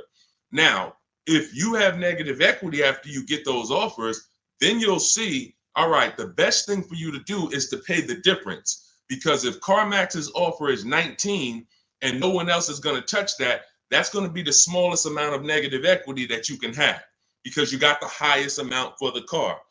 If you go and trade that in, that dealership might only give you 17, which means whatever negative equity you had over here selling the CarMax, 2,000, 3,000, 5,000, it's going to be more because you're getting less for the car. So but if you can't pay the difference, cover the difference of the negative equity, then do a clean transaction. That's what I recommend. But some people don't have the cash to do that. Then you must trade, which means you go and whatever dealership wins your business, they're going to have to be the ones to trade, because you need them to bring that negative equity over to the new deal. That's why you must stay out of negative equity. You must learn the reasons for negative equity. You must understand what causes negative equity, and then you must stop it. Because some of you, every single transaction you do, you have negative equity. There's a reason for that. You don't understand leasing. That is your problem. That's another question we'll go into, but that is the problem. I've been doing this 14 years, working in car dealerships. I've been educating people like you online since 2021. We got thousands of students, 10,000 books. So we do this. Negative equity is caused by either a short-term emergency where you switch your cars. Hey, I needed a bigger car. I thought I was going to keep this car forever, 8, 9, 10 years. But, my wife just had triplets. We needed a bigger car. We got to switch it. That's fine if you're going to pay off the car and keep it long-term. But if you're just switching cars, hey, I get a loan, 5-6 year loan, switch the car in 2 years, 3 years, roll the negative equity over. You keep doing that. The reason is you don't understand leasing, and you're in a financial structure that is going to penalize you for these short-term trades, and when you should be learning about getting below market leases. And we talk about that a lot on the stream. So great question. We do not trade. All of this is in my new digital book, Cars from Home, 7 Steps to Saving Time, Money, and Avoiding Dealerships. You can get a copy for 75% off as part of our launch offer in my TikTok bio, in my Instagram bio, in the YouTube comment section, or in the Facebook comment section. But it's only for 30 minutes. Once the 30-minute timer goes to zero, it's $97. And it's worth every penny at $97, but $24 is better. So go there, get your book, come back to the show. All right, see you in a sec. Go ahead, Dolan. Next question. $10,000 upsell. And you know what? Listen, this person grab this question, Dolan, for the next question. She said, I bought a vehicle during the pandemic, $10,000 upsell. I want to tell her about Bonita, but that'll be the next question. Let's get to C. Robinson on Instagram. We're in the midst of trying to lease a car. It's exhausting. Well, you're doing it the way they want you to do it. You're in there begging for discounts. You're in there walking into dealers, hoping you can get a good price. And what you don't understand is that 80% of dealers are overpriced. There's nothing you can do about that.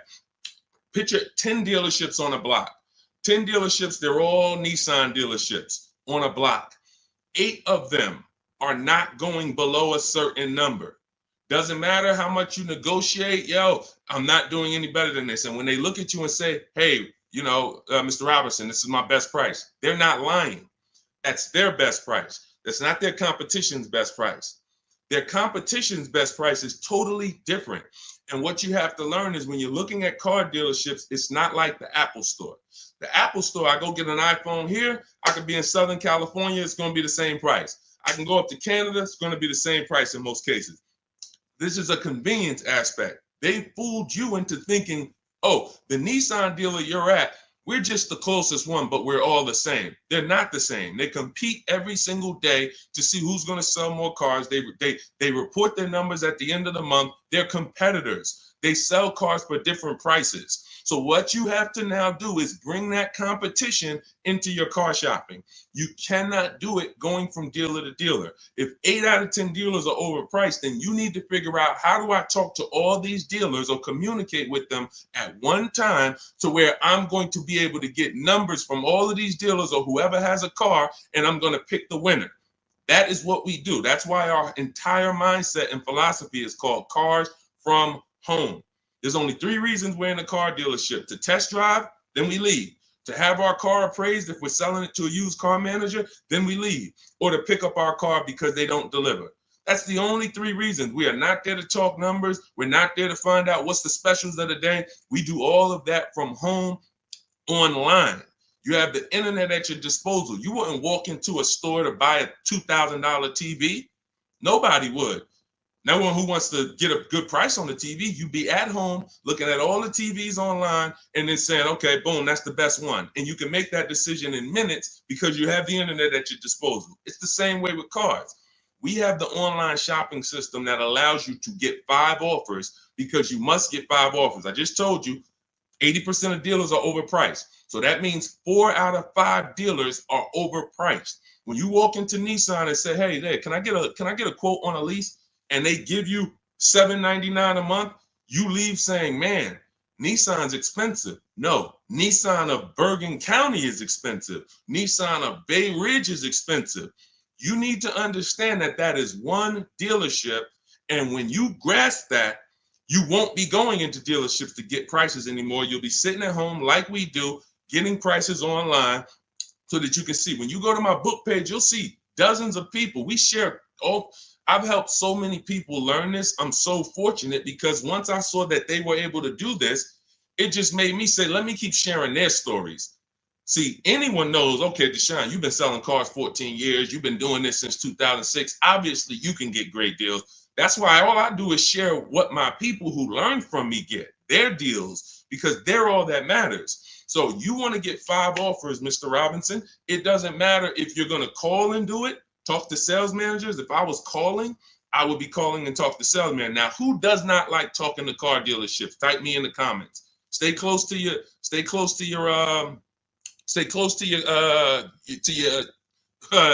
keyboard because I need to interact with you guys.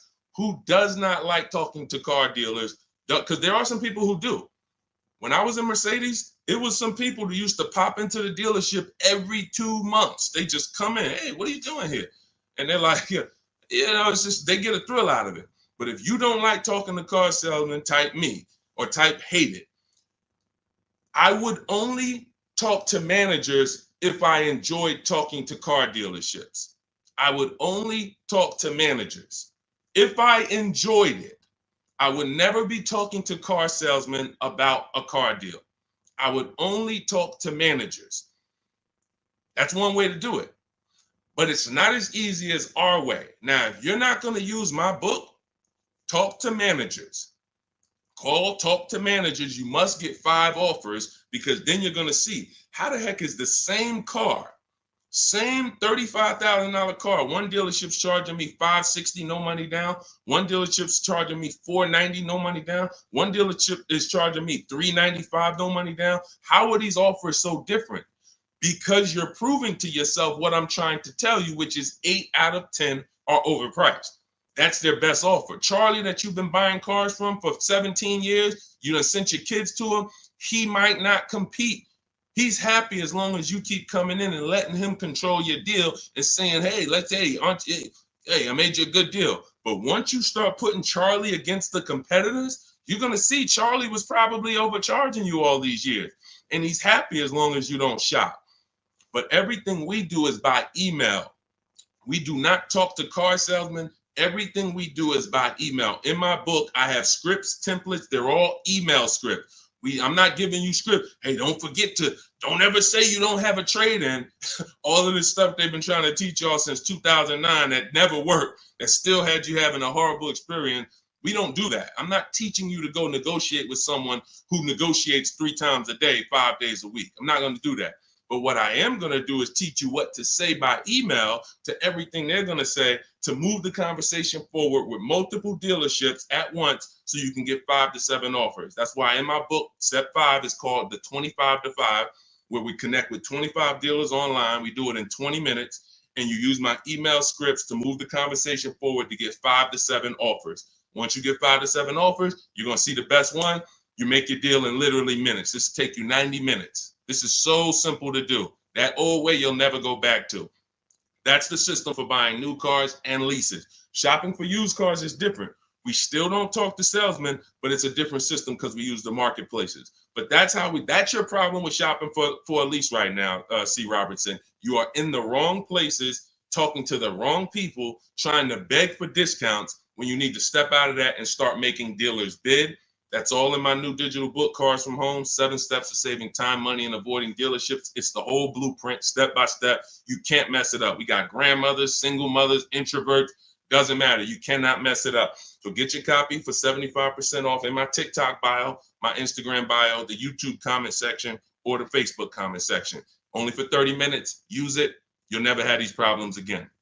Go ahead, Dolan. Next question. Great question. Let's go. Negative equity. Can I still get a good trade? Not necessarily. This person has negative equity and they're asking, can I still get a trade in value? I told you the first thing you want to do with negative equity is make sure you're getting the most money for your car. That's super important because if you could have gotten 18 for your car, but you're looking at 16 and you're saying, okay, based on 16, I have $4,000 of negative equity. Well, if you got 18, you'd have 2,000 negative equity. So part of this entire transaction, which I call the equity assessment, is making sure that I have found the buyers who will cut me a cash check and pay the most money. I do not go into dealerships and have them look at me and say, yeah, well, based on what we could pay, you got about 8,000 negative equity. Again, you're not going to pay more money than CarMax, Driveway, Carvana, Kelly's Blue Book Instant Cash Offer, AutoNation, and Car Guru, Sell My Car. These are 6 offers, and these are people who every day they are fighting to buy vehicles. These are the people you want to be selling your cars to. People who every day all they do is get up and buy cars. People coming in there, hey, I'm here to pick up my check. They inspect the car, go into the accounting department, cut the check. Thank you, sir. Take off the license plate. Next. This is what they do. They're not trying to sell you a car. They're trying to buy cars. That's why we want to put our car in that market. So that's the first thing. Now, when you look at that, I have 2 strategies in my book for negative equity, and then a third one that doesn't lead to a car, because there's only 2 things that I've seen that stop people from getting cars depending on their situation. Credit is too bad, negative equity is too high, and they can't transfer it. We had people, I remember I was at the dealership, I'm at Mercedes, I got people with 800 credit scores not getting a car. They could afford it, can't transfer it. The bank's not going to approve it. They got 10,000 in negative equity. They're trying to roll it over to a $40,000 car, and they're trying to do no money down. So they want to finance the tax. They want to roll in the tax, the fees, and the negative equity. Bank's not doing it. That is how you could not get a car with negative equity. But there's 2 situations where you can. First one is if you can pay that difference. I already mentioned that. You get your 6 offers: driveway, Carvana, Kelly's Blue Book Instant Cash Offer, CarMax, Carvana, Kelly's Blue Book Instant Cash Offer, driveway, and Car Gurus and AutoNation Sell My Car. 6 offers. If you can pay the difference, do it, because now you got a clean transaction. Now there's no baggage. I'm going in to shop for my car. Now, you have to time your transactions. In the book, I teach you how to time the transaction. You're not selling the car to them right away because you got to go find your car first. But here's another great thing about these companies. When you find out your car is worth 18, that's my highest bid. Now let me go shop for my new car. I'm going to keep y'all right there. I might not sell my car to y'all for 30 more days or 45 more days, but y'all going to be right there. They're not going to be like, hey, we only want to buy the car today. If you don't sell it to us today, we don't want it. No, they're going to be there in 30 days. Now, the offer might change a little. I always say you run it again every 2 weeks. See if it's changed. You know, car values do drop, but usually by a small amount. But the point is, once you know what your highest offer is, now let me start getting bids for my new car or my lease, or let me start looking at the market for my used car to find my below market used car. Once I find that car, once I find the 20% dealership, remember that if you're locked in on that 80% are overpriced and 20% are the best prices, type 20 in the comments. For the people who understand, oh, Deshone, I keep hearing you say 80% are overpriced. So that means I should be focused on finding the 20, right? Yes, type 20 into the chat. So I know you are locked in on understanding this. So now you're looking for this 20% dealer who's going to sell the used cars at the best prices, who's going to give you the best prices on the leases. I'm not seeing enough 20s come in the chat. Come on, y'all, lock in. Don't be distracted. It's too many things. Don't be reading other people's comments. We got some weirdos that come in every day. They talking about stuff that's unrelated because they're trying to distract you. You need to focus so that you can keep the most money in your bank account. Serious financial conversation we having right now. So now you're shopping for your 20% dealer. Now, perfect. I found my below market used car. I found my below market offer on my lease. Now, as soon as I find that, I'm asking the used car manager there that I'm about to make the deal with, can you look at my car? Can you tell me what my car is worth? Now, we do this online because a dealership, no used car manager worth their weight or worth their title can't put a number on a car without seeing it. They do it all day long. Sit there, look at the auction, put numbers on cars, So we can literally say, hey, can I send you all the information about my car? Can you give me an idea of what you could pay for it? Once we send them the year, make, model, send them pictures, they might say, okay, look, I'll give you about 17 for it. I need to see it. They're always going to say, I need to see it 100%. But you're about to go over the finish line with them. So now what they can pay for the car is what they can pay. You can't look at what CarMax was giving. You can't look at what you were getting through AutoNation, the car buy. You can't do that because, again, this is a dealership who's beat all their competition to sell you a car. That means they're selling you the car at the lowest price. The chances of them being able to beat all the competitors who wanted to buy your car is very, very slim. Very slim, almost impossible. But every now and then you will run into a deal like this. And this just happened with Melissa.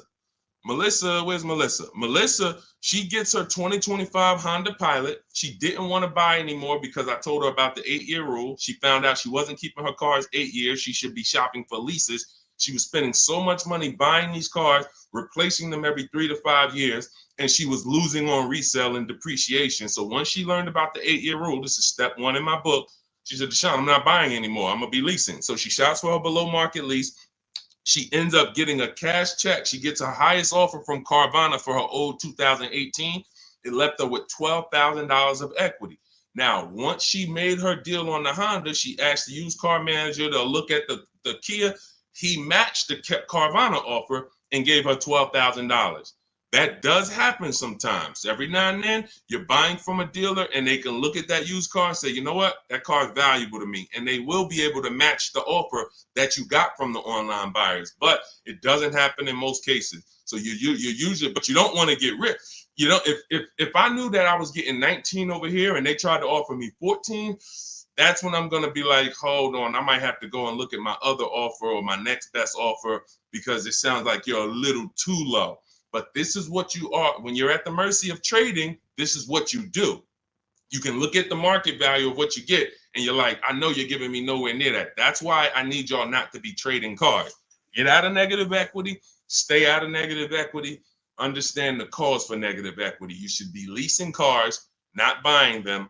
The reason you have negative equity is because you buy cars, take out 5-6 year loans, 7, God forbid longer than 6. You're not paying them off. You're replacing the cars before the loans are paid. And this is continuing to keep you in a cycle of burying yourself in negative equity when you could be paying hundreds of dollars less, leasing cars, getting the mileage you need because you pick the mileage on a lease, driving new cars, always under warranty, and paying a whole lot less hassle-free if you just understand leasing. So feel free to ask questions about leases, and we'll go into detail about that. But that's the answer to your question. Everything we're teaching is in my new digital book, Cars from Home, 7 Steps to Saving Time, Money, and Avoiding Dealerships. You can Google it.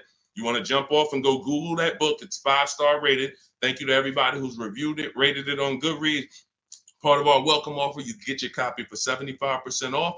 You won't pay the normal $97 price. It'll be in your inbox in 5 minutes. You'll have everything I teach for below market deals on leases, purchases, new cars, used car, high mileage drivers, understanding leasing, everything in minutes. In my TikTok bio for 30 minutes, Instagram bio, the YouTube comment section, or the Facebook comment section. Get there before 30 minutes is up, because after that, the price goes back up to $97. That's our welcome offer. Go ahead, Dolan. Next question.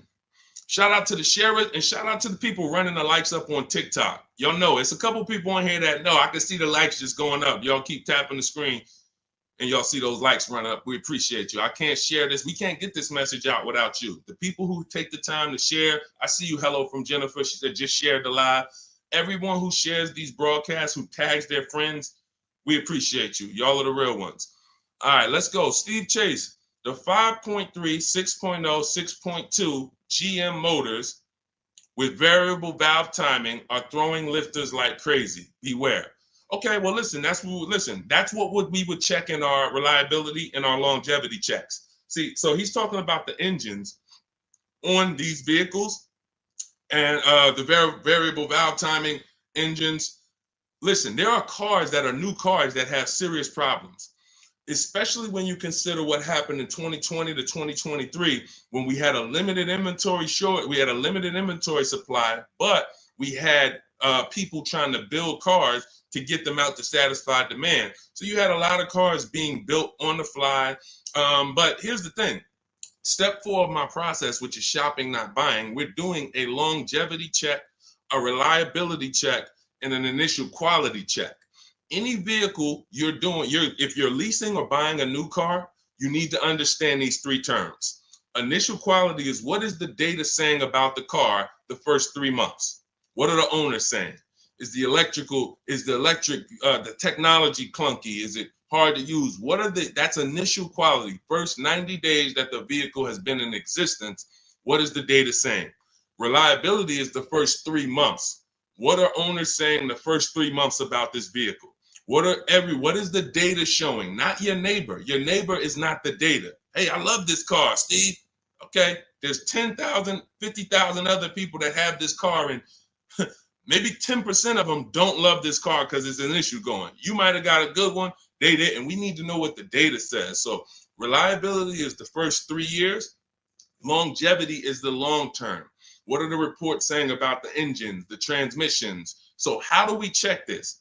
It takes us 5 to 8 minutes. You type in the year, the specific year, make, and model of the vehicle you're looking at. You do not type in Kia Sorento reliability. No. 2019 might have been trash, but they saw the data and they fixed it in 2020 is great. You must type in the specific year. So you're going to type in 2020 Kia Sorento initial quality.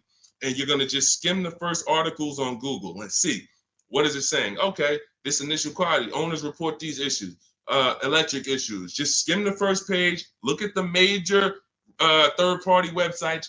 Do not look at any websites that were made by a dealership or the brand that makes the car. Don't look at KiaNews.com. No, you want to look at the third-party sites to see what they're saying about this vehicle. Now, you move to, once it passes that check, You move to the reliability. 2020 Kia Sorento, reliability. Skim the articles. What is it saying? See any red? This vehicle, owners report less than average reliability on this vehicle. That's a problem. So once it passes that check, we move to the last one. And you don't have to do this if you're leasing. You're only doing this last one if you're buying. 2020 Kia Sorento, longevity. That's going to tell you right at the top. Owners report these engines last 80, 90,000, transmission issues, 80, 90,000 miles. Or sometimes you'll see right at the top, these vehicles last 200 to 300,000 miles when taken care of, well maintained. That's a great sign. Now, how do we make sure that the vehicle's been well maintained? That's a different issue. We talked about that a little earlier. This is how we do it with service records and all of that. But you must check what Steve is talking about is the DNA of the vehicle. That's what I call the DNA of the vehicle. An engine that they made, a transmission that they made, a steering system that they made. It's either good, great, or bad. If you got problems, you can't change the steering. You can't find one that was well maintained and taken care of and say, all right, great. Now I don't have to worry about those issues. Yes, you do, because they made the car like that. They made it with a bad steering system. They made it with a bad transmission. So when you do that, this is step 4 in my book, Cars from Home, 7 Steps to Saving Time, Money, and Avoiding Dealership. Step 7 is delivery. But step 1, most important question, leasing versus buying. We go into that. Step 2 is the equity assessment to make sure we get more for our vehicle, for our old replacement car. And that includes leases. Some of you didn't know you could sell leases. We've been doing it for 3-4 years, teaching people how to do it. That's in the equity assessment step. Step 3, we structure our deal. Step 4 is called shopping, not buying. Step 5 is multiple offers and multiple options. We're in the market. Step 6 is paperwork and protection. Step 7 is delivery. So step 4 is where we make sure we're not getting bad cars with bad engines, Steve. So the warnings is not there. If people are going to do what I just said, they're not going to be a victim of what you just said. If they're not, yeah, they'll end up with a car that's in the shop every 6 months. And that was an easily avoidable problem. So you can get your copy of my digital book in my TikTok bio, my Instagram bio, Facebook comments, or the YouTube comments for 30 minutes only. You get 75% off as part of our welcome offer. Go download your book. It'll be in your inbox. Make sure as soon as you get your book, you screenshot the thank you page.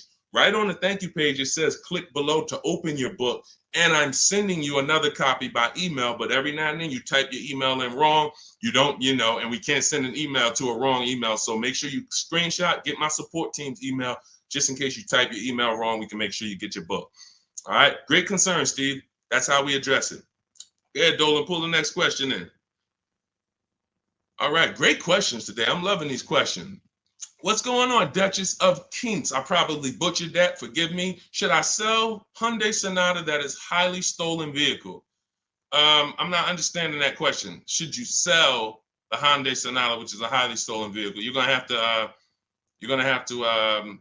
try to clarify that question. Now, Dolan, there was a question on TikTok I mentioned earlier about somebody who said they bought a car during the pandemic, a $10,000 upsell. It's from Hey, it's Elmo. Okay, perfect. Hey, it's Elmo says, I bought a car during the pandemic, $10,000 upsell. This is the sad part about what happened during the pandemic.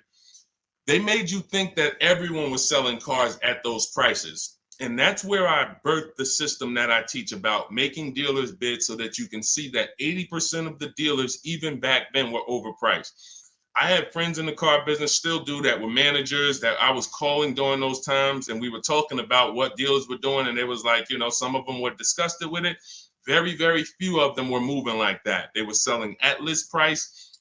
Very few were giving discounts, but no one was charging $5,000, $10,000 over sticker. So I knew that. And my mission was to teach people back then that you have to get bids from multiple dealers, because the 80% who you guys know are the overpriced dealers. If you've been on this stream, 80% of dealers are overpriced, 8 out of 10. If there's 8 Kia dealerships on the road, 8 of them, no matter how much you negotiate, are never going to be as low as the other 2. The other 2 are the competitor. They want to beat their competition. They don't care if they make $1,000 profit on a deal. As long as they're beating their competitors, they want to do it. These other dealers will be like, hey, I need to make at least $4,000 on this car. I'm not selling it.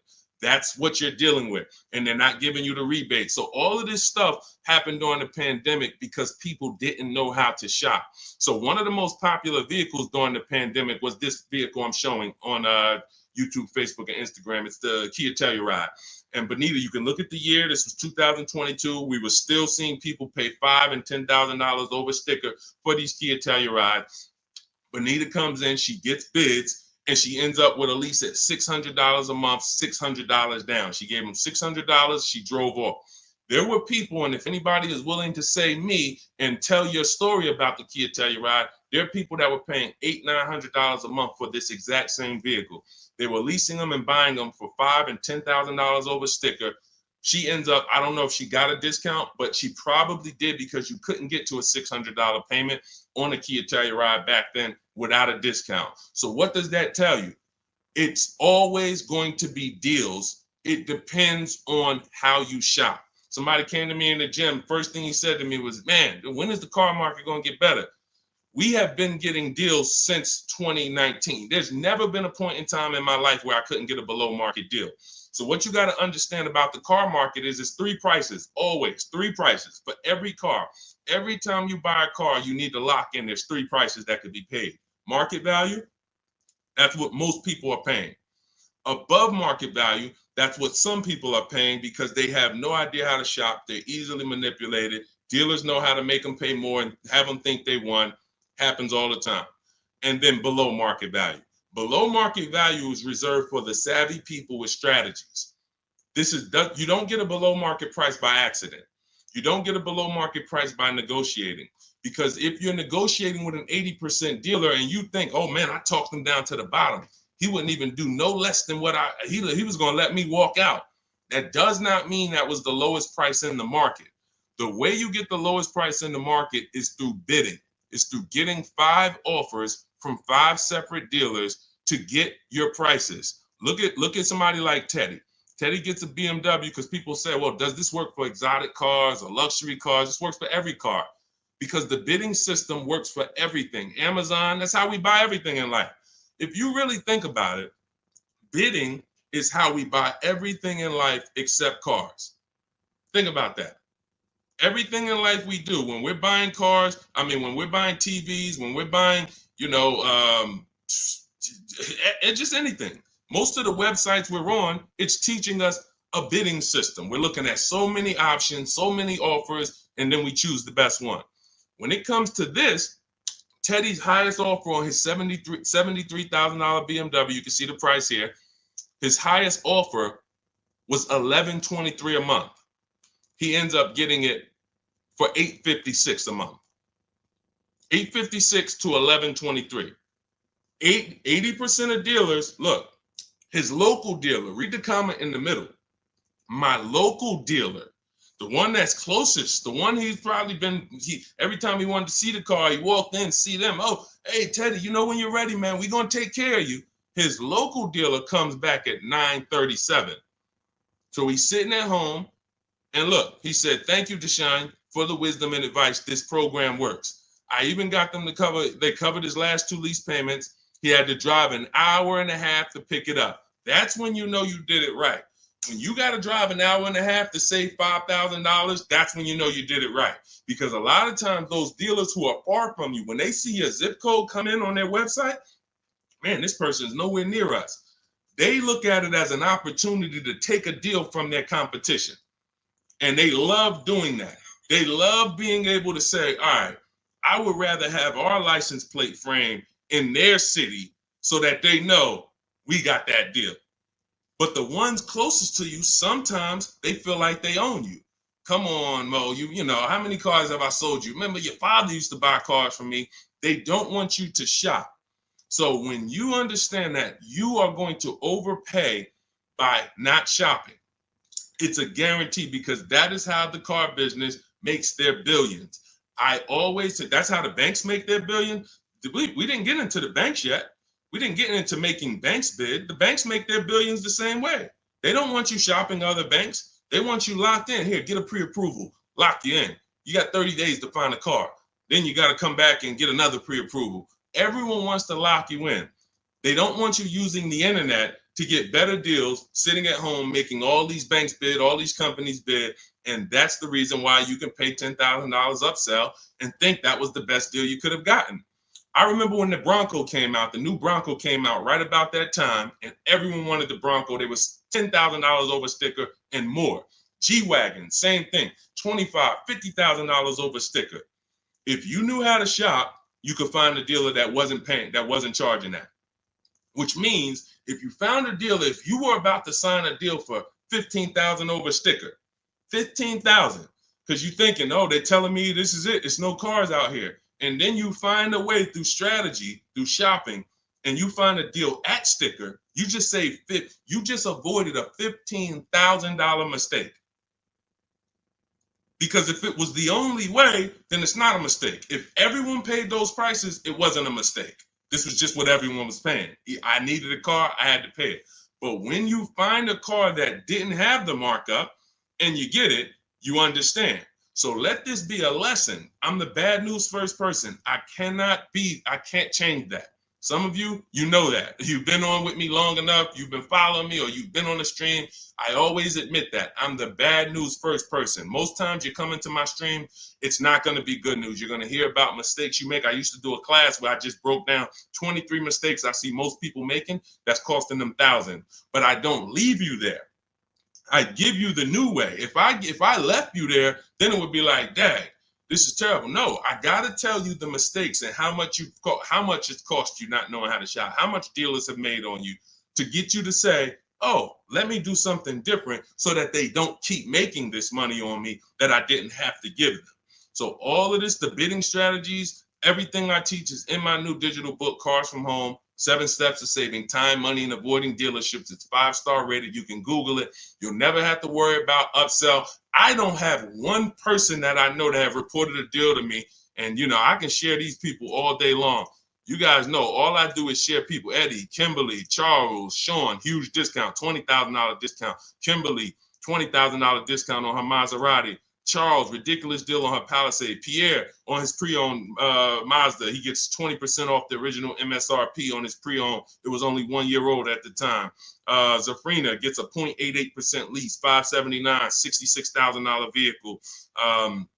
Tiffany, use my book, $44,000 Mazda, ends up getting $6,500 discount from home. All of these people are making these deals from home. Teddy, we already talked about. Look, Jared, use the scripts. Lowest offer $565 a month to $520 a month. 2024 Volkswagen, no money down. No one who has learned from me has ever paid over sticker. We don't really even accept sticker price. We find the dealers who want to beat their competition, and in most cases, dealers are going to, let me show you the biggest discount I've ever seen. I've never even gotten, and now this is a specific car. Every car is different. The bottom market value of every car is different. But Milligan, she got the biggest discount I've ever seen on any car. Hold on. Milligan, a couple days ago, she got a Mercedes. She got a 2024 Mercedes EQE. It was a $79,000 vehicle. You can see it if you zoom in. Her adjusted price was $51,300. From $79,000 to $51,000. Some of you know someone who has this vehicle. If you didn't get, this is how feeling for the bottom is a losing strategy. You might have thought you did good. Deshone, I got that same vehicle. I got the EQE. I got $10,000 off. I thought I won. Milligan got $27,000 off. Let that sink in. You can't feel for the bottom. You can only have dealers bid to find the bottom. You don't know what the bottom is. They want you to think you won. Hey, you got 10,000. Ain't that good enough? Yeah, I guess. I never got 10,000 off a car before. If this particular case, you would have lost $17,000 overpayment. So this is what bidding gets you. You want to learn to make people bid and stop negotiating with one dealer or two dealers. It's a losing strategy. All right, go ahead, Dolan. Next question. Great questions today. Keep them coming. Keep them coming. Dang, y'all running the likes up on TikTok. Thank you so much. We on 2 TikTok channels right now, if y'all didn't know. Every time y'all hear something y'all like, y'all keep running those likes up, man. I appreciate it. That really matters. And shout out to the people who shared, who tagged somebody. If you haven't tagged your best friend into the broadcast, I got to question what type of friend you are. Your best friend out here right now, car shop, and you don't even know it. And you getting all this gold and you haven't tagged them in. What's up, Tracy on TikTok? Lease is up in 2 months. Use the private broker. How do I know if he gives a good deal? Great question. Most brokers are ripping you off. And here's the thing, they're controlling your deal. They're not bad people. They're just about the profit. So as a broker, we work on trust. When I was a broker, it was a trust system. So I care about you more than the dealer. Let me represent your interests. Here's the problem. If you don't have a broker who's sincerely shopping the market for you, then you're losing. We always separate our transactions. I call them the 3 pillars of great car deals. Who you buy your car from, that's one pillar. You need to get a great deal there.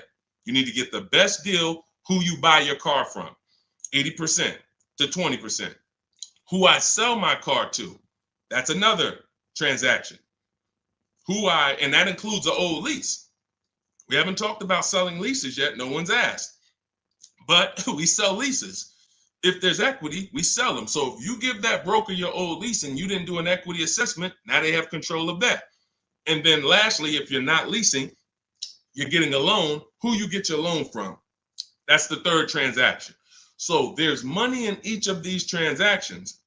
There might be $7,000 with rebates and discounts in the car you're buying. Could be more. You saw Milligan's deal. She got $27,000 off. It was huge rebates that no one knew about. Then you have money in your old car. You might have a couple thousand equity in your lease or equity in your old car. Now you're giving them control of that. And now the car that you're, if you're getting a loan, the interest rate, you're giving them control of that. If you could have got 5.9, but they're giving you 7.9, then there's markups in your interest rate. There could be $2,000, $3,000 in markups there. So you're giving them control of all of this money. So how do we sincerely know if a broker has gotten us a great deal or not? They're giving us a market report.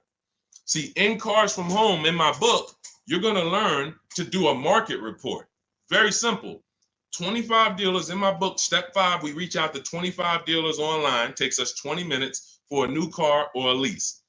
I call it the 25 to 5 because we're connecting with 25 dealers online using my email script, and we're going to get 5 offers minimum. 25 to 5. So at the end of making our deal, everyone who I just showed you has a market report. They know what this dealer said, what this dealer said, what this dealer said, what this dealer said. This dealer didn't have a car. This dealer didn't have a car. This dealer had a car, it was the wrong color. This dealer, then they have these offers so that they know they didn't leave any money on the table. And they do this in 90 minutes. So literally connecting with 20 dealers takes 20 minutes. Using my scripts and all my copy and paste stuff takes 90 minutes to make these deals online. And we know that we didn't overpay. If you're buying your new car, you're looking at all these offers, you guarantee I didn't overpay. If you're getting your selling your old car, what are the numbers from CarMax, Kelly's Blue Book, Instant Cash Offer, Carvana, Driveway, AutoNation, and Car Gurus? What are those 6 offers? If the broker didn't tell you this is what the 6 offers are, this is what your offers are for your old car, they usually have a wholesaler that buys the cars from them. Hey, this person wants to sell a car. Hey, what could you pay me? And then this wholesaler cuts them a check for $1,000, $1,500, $2,000, and then they take the car. They're using their network. They're not taking you to the market. That's the problem with brokers.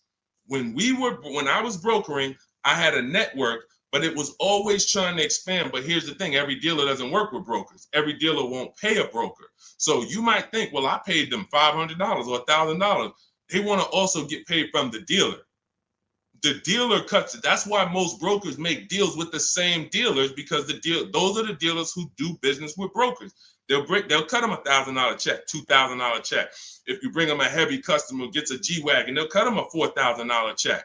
If that's not in their network, they're not going to shop you to those people. So you're giving control of people, you're giving control of thousands of dollars of your money to someone who's going to control it on a process that you could do in 90 minutes once you learn my strategies. It's no point in you could be a broker. Anybody who uses my strategies could literally go to people in their town and say, hey, man, I'm a master at this. Pay me $500, I'll shop for you. This is how I would broker. I would be getting reports. If I was shopping for a used car, using my strategies in my book, the multiple marketplace strategy, you're able to see the low side of the market. I teach you how to assess what are the low side, what's the high side. I teach you how to narrow it down to your top 3 to 5 choices. I teach you how to get the new car price so you know what the real discount is and what the real equipment is. You could give that to a customer. They'll be like, no one's ever done this for me.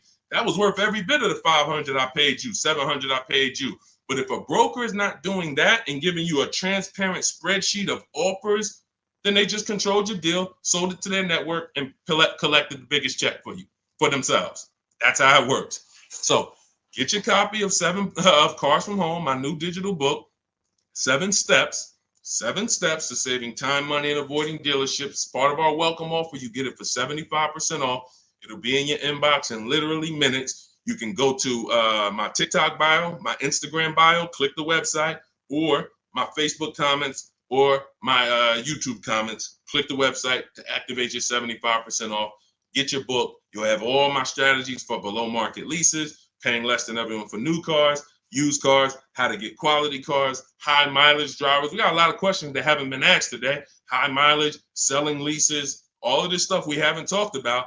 That's all in there step by step to make sure you pay less than everyone else and you do it from home without having to negotiate or beg or have down payments or any of the stuff that they want you to think you need. But after you get your book, make sure you screenshot the thank you page because it has my support email on there as my team in case you type your email wrong. We'll make sure you get your book. We can't send the book to a wrong email. Also, as soon as you get your book, you'll see a link below. It says click below to open your book because you might want to just open it and save it right there to your computer and then come back to the stream. But go get your book. It's part of our welcome offer, but it's only for 30 minutes. Once the 30-minute timer is up, price of the book goes back up to $97. And some of you knowing what you know, knowing what we've covered in this stream so far, you understand the book is worth every bit of $97. It's worth more than that. That's a book that I could actually sell for $297. And the people who get it would be like, this book was worth every bit of the $297. So even if you miss the 30-minute timer and it's $97, it's worth every penny. But you need to get your book if you don't want to bother remembering this or whatever. It's my whole blueprint. And Google it. Google it if you want to hear from your peers about how great the book is. Thank you to everyone who's reviewed it, everyone who rated it. It really matters. All right. Goody from TikTok. Does your book explain how to find out if dealership has rebates? So a dealership doesn't have rebates. The manufacturer has rebates. See, they make you think we have a military deal. We have rebates. No, it goes to the region because the manufacturer has to keep the dealerships competitive. So he can't give one Jeep dealer $2,000 rebate without giving it to the other Jeep dealers. It doesn't come from the dealership. It comes from the manufacturer. This is a clue for you to understand that one dealer can't do something another dealer can't do. If one dealer who earned your business, when you use this bidding system and you start getting at least 5 offers for cars, beats everyone else, you'll see, wow, they're taking off $10,000. These other dealers wouldn't take off no more than $5,000. What, did they have better programs? No, they didn't. They just were comfortable selling and competing against their competitors to beat them, and they gave you all the rebates and everything they had to make a deal with you. These other dealers wanted to make $5,000 on you, $7,000 on you. They weren't going to go below that. So when they said, hey, Goody, that's our best offer, they weren't lying. That's their best offer, but it wasn't their competitor's best offer. So the only way you are going to get the rebates is for you to understand you cannot ask for them and get the truth and know the truth. You have to get bids to reveal the truth. You could have a $5,000 rebate on a vehicle. Dealer might come to you as you walk in because you're negotiating and that's what they like.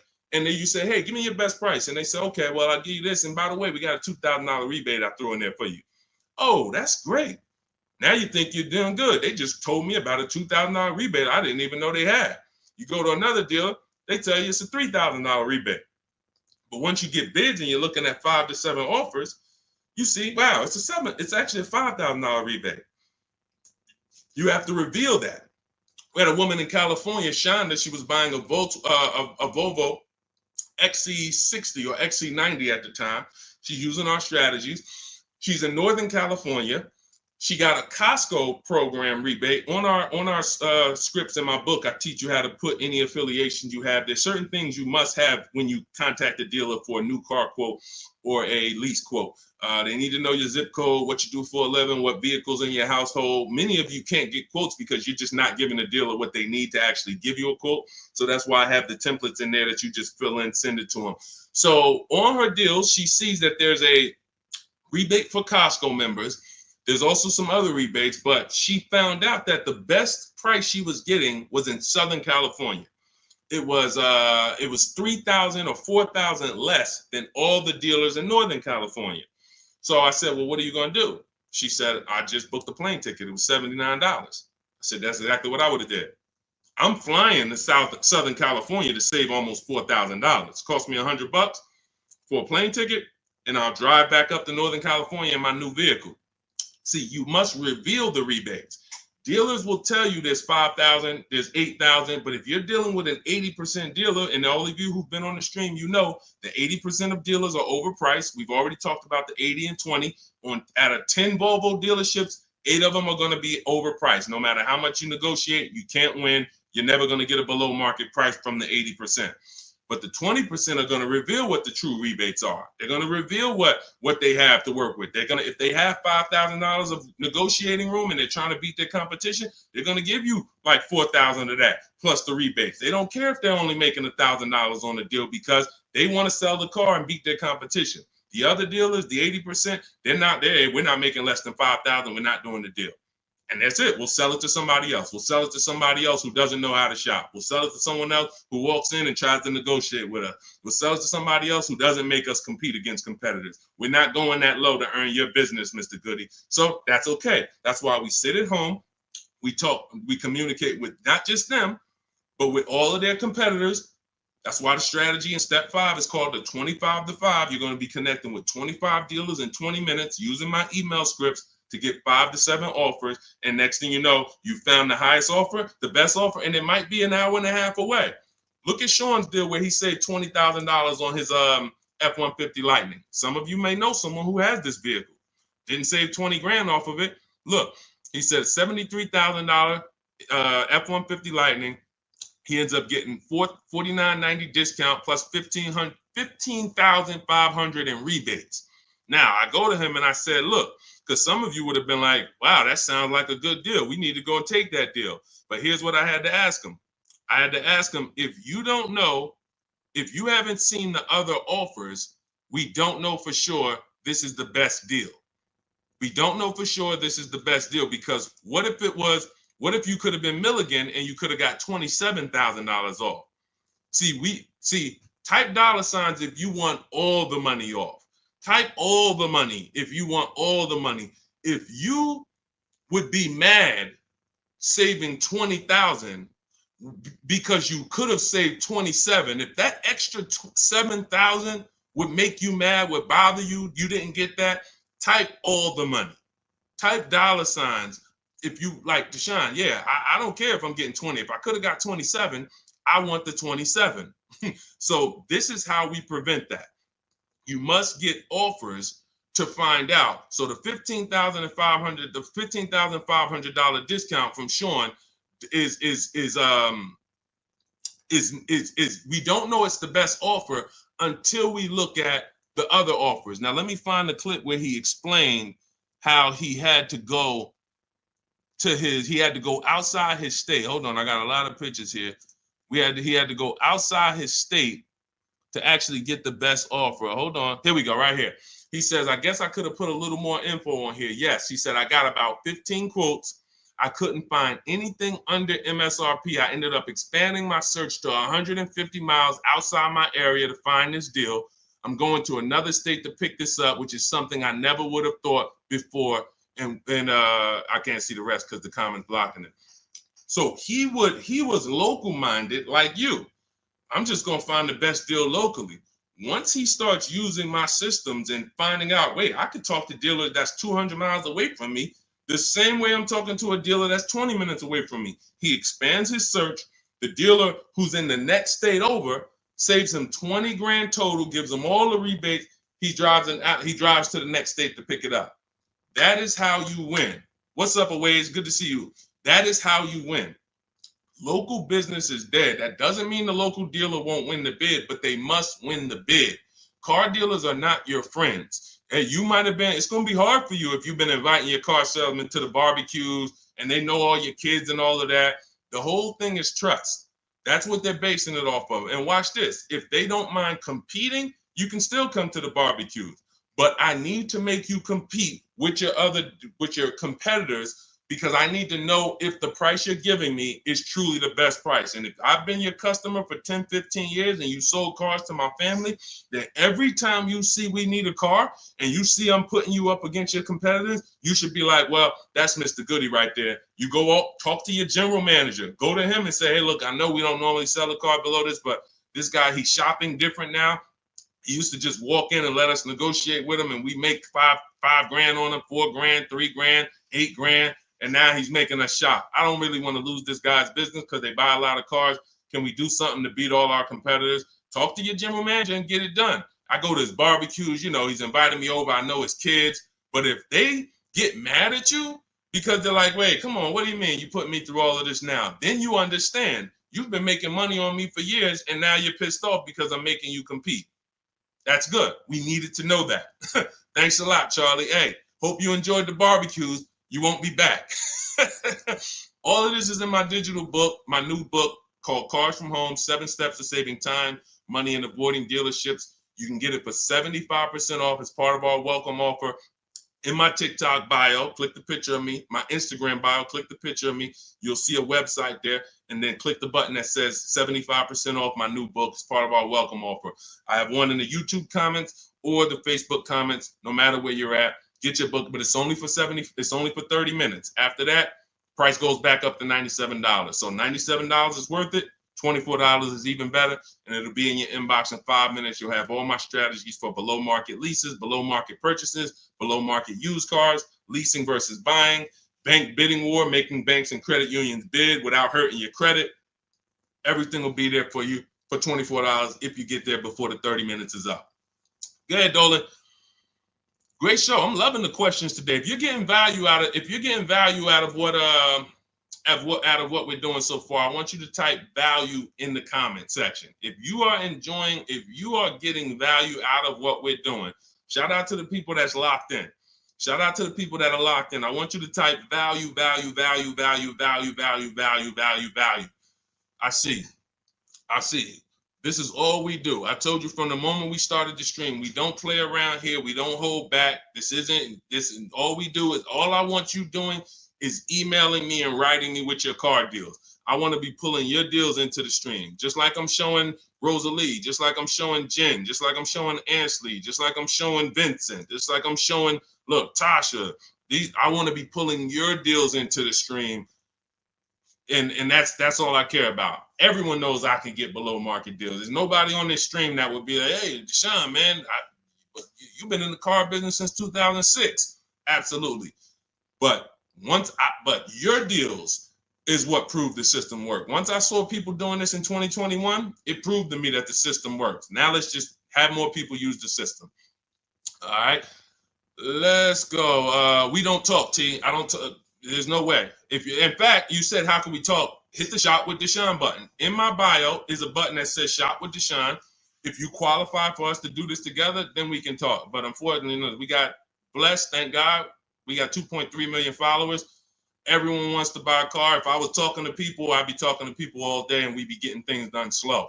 Like we're about hundreds of people working together. Like I'm not about 20 people. Like it's 60 million people that buy cars. So what we hold ourselves accountable is, are we helping hundreds of people every month get below market car deals? Are we getting information out there that's going to help hundreds of people do it?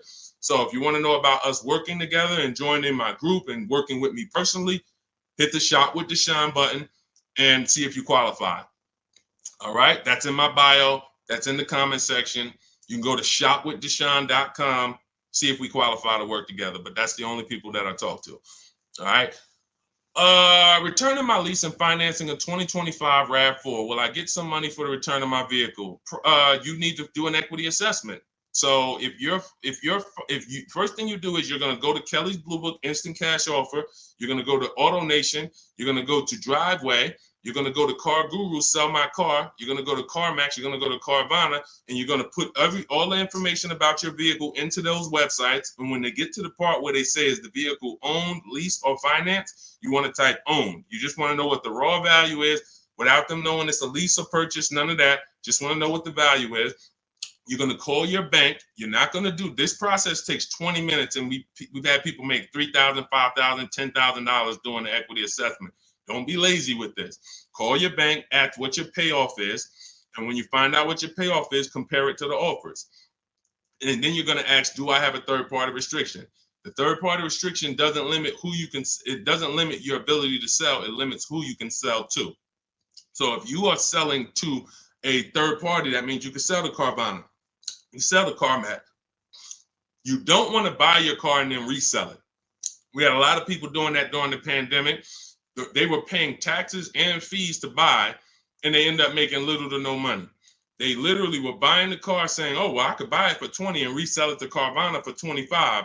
But when they bought it for 20, they had taxes, fees, and by the time they went to sell it, they only made $1,000. When we could have just bid that out to a used car manager, because again, the third party restriction doesn't limit your ability to sell. It limits who you can sell to.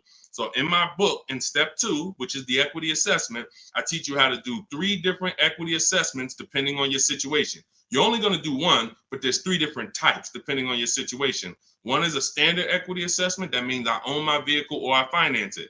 So who didn't know that you can sell a car that you actually have a loan on? Type me. Some people thought, oh, I thought I had to wait for the title. You don't. You can sell a car you have a loan on. So that's the first equity assessment, own vehicles and finance vehicles. Second equity assessment is lease vehicles. Third equity assessment is leases with a third party restriction, and we bid it out to a used car manager. So these are the 3 ways we do an equity assessment to make sure we're not leaving any money on the table. And that's it. We've had people make thousands and thousands of dollars. And during the pandemic, it was even more because cars were worth $7,000 to $10,000 more than they were. So we had people making, I sold my Jeep Grand Cherokee lease. I made $9,000. I sold my mother's Mazda CX-5 lease back then, and she made $10,200. So that's all throughout my pages. I've helped people. People be like, yo, I made $7,000 using your strategies to sell leases. Yo, so we had plenty of people then. Now, values are normal again, but you do still have people that are making $2,000 and $4,000 depending on the resale value of your cars. This happens, and some of you low mileage people, you're like, Deshone, I signed up for 45,000 miles, but I only put 20,000 miles on it. Oh, you're going to sell the car, you're going to make money. So we're going to do that's the equity assessment. But here's what I'm also concerned about: you're going from a lease to a finance. You're not keeping your car 8 years. You should not be financing. You're going to pay a lot more. To lease a RAV4 might be $400, $500. To buy that same RAV4 with no money down is going to be probably $800. So you're going to put a whole bunch of money into this transaction to go into a purchase coming from a lease. Very rarely does that make financial sense because you have to have changed your lifestyle altogether. You have to go from, all right, instead of leasing and driving new cars for cents on the dollar, I'm going to go to a purchase. So here's what normally happens. You overpaid for your first lease. They charge you a ton of money on your first lease. You didn't realize that they were charging you a lot of money, and you think that's normal. You think, well, that's just what leases are. You're not doing these deals like Danielle, where you're driving $45,000 vehicle. She got a $44,000 Audi, and she's paying $550 a month. Or Greg, $56,000 Kia EV6. $527 a month, no money down. All of these are no money down deals. You can read the comments if you're on Facebook, if you're on YouTube, screenshot the comments. Look, Maserati, Kimberly's Maserati, $91,000 vehicle, first month's payment. Look, down payment, first month's payment only, $944 a month. That's a 1% lease. Look, Charles, Palisade lease, $48,000 vehicle, $597 a month, no money down. Look, Zafrina, $66,000 Jeep Grand Cherokee, $579 a month. You're not doing leases like this. They overcharged you for your lease. You overpaid for it. And now you're like, well, I might as well buy the car. I've had people say that on comments. Well, leasing, it costs the same amount to buy. Well, you just overpaid for your leases and you think that that's normal. So now you're comparing overpaying for leases to buying. And yeah, it might be a similar price. But you compare these deals, look, Zafrina's 0.88% lease, $65,000 vehicle, that would normally be $1,300 a month to finance, $1,200 a month if she went in there with no money down to finance that. So I'm big, besides the actual returning of the lease and that equity assessment, I'm more concerned about why you're switching from a lease to a finance. And it's usually because you overpaid for your lease and now they talked you into just buying a car because you didn't see any value in overpaying, because there's something I call the 1.5% rule that I created, which shows you when you've overpaid for a lease. You take the MSRP of the car and you just multiply it by 0.015. Your payment cannot be any more than that with no money down at 12,000 miles per year. So if I took my car, if I'm looking at a $50,000 car, the max I do multiply by 0.015. The highest my payment should be with no money down is $750. With no money, and that's the highest. That doesn't mean that's a great deal. I just showed you 1% leases, 1.2% leases, 0.88% leases, but this is where it caps out at. This is where it doesn't make sense to lease the vehicle anymore. You're paying too much money for a vehicle you're giving back. If I multiplied that by 36, I'm paying $27,000 over 3 years for a $50,000 vehicle. There's no value in leasing that vehicle more than that. There's no value. I'd be better off buying it, but we don't do that. We just go pick another vehicle because that vehicle usually has a bad lease program. If you're shopping, if you just went into one dealer and you're dealing with an 80% dealer, then no, you probably just dealt with an 80% dealer. They overcharged you, made $8,000, $10,000 on you, and left you out, and you were just like, well, I guess this is it. No, they made a ton of money on you, but that's why you need to learn how to get below market leases. You'll never hear me say you should be leasing cars if you're not keeping your cars 8 years. You'll hear me say, if you're not keeping your cars 8 years, you should be shopping for a below market lease. A below market lease. 1%, 1.2%, no more than 1.5%, getting bids so that you can get all the discounts and all the rebates, and so that you don't end up in an overpriced lease. Below market is all that matters. All of these deals I just showed y'all, if you type them into Google and you saw what the advertisement is for those same cars that we just went over in the last 3 minutes, you would be like, those deals, none of those deals, Danielle, Kimberly, or Maserati, none of them are even nowhere close to what they're advertising those cars for. That's how you know they're below market leases.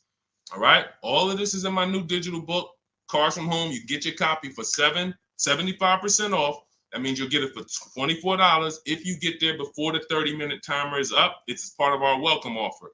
It's called Cars from Home, 7 Steps to Saving Time, Money, and Avoiding Dealerships. It's a digital book. It'll be in your inbox in 3 minutes. You can get it in my TikTok bio, in my Instagram bio, in the Facebook comments, or in the YouTube comments for the next 30 minutes. Make sure as soon as you get your book, you screenshot the thank you page. And on that thank you page is the link to open the book. So you can literally open it, start using all of these strategies for the rest of your life. And every time something changes in the market, I update the book. Vroom used to be in the book. Some of you know Vroom went out of business. I went right into the master file, took Vroom out, updated it. If I update a script, I go right into the scripts, update the master file. You open the book. Every time you open that link, it's a new copy of the book. So that's the things I couldn't do with a physical book.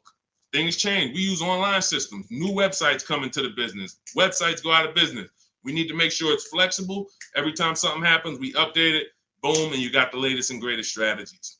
Beautiful. Grab your book, 75% off before the 30-minute timer hits 0.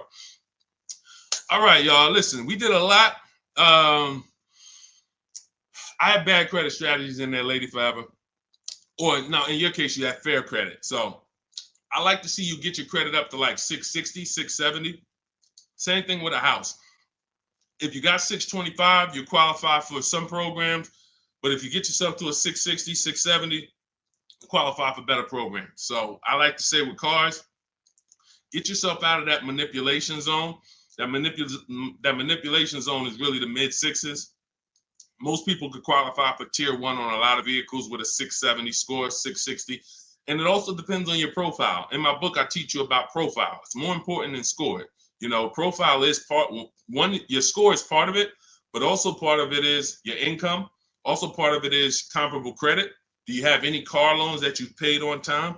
If you've paid your car loan on time for the last 2 years, It's much easier to get approved for the next car, because a lot of banks will look at you and see, all right, I see you had some trouble with the credit card, but you've never missed a car payment.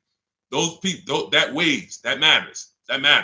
So I talk about this in my book. But if you can get yourself up to a 660 score, 670, that puts you in a position to really qualify for a lot of major leases and tier one programs.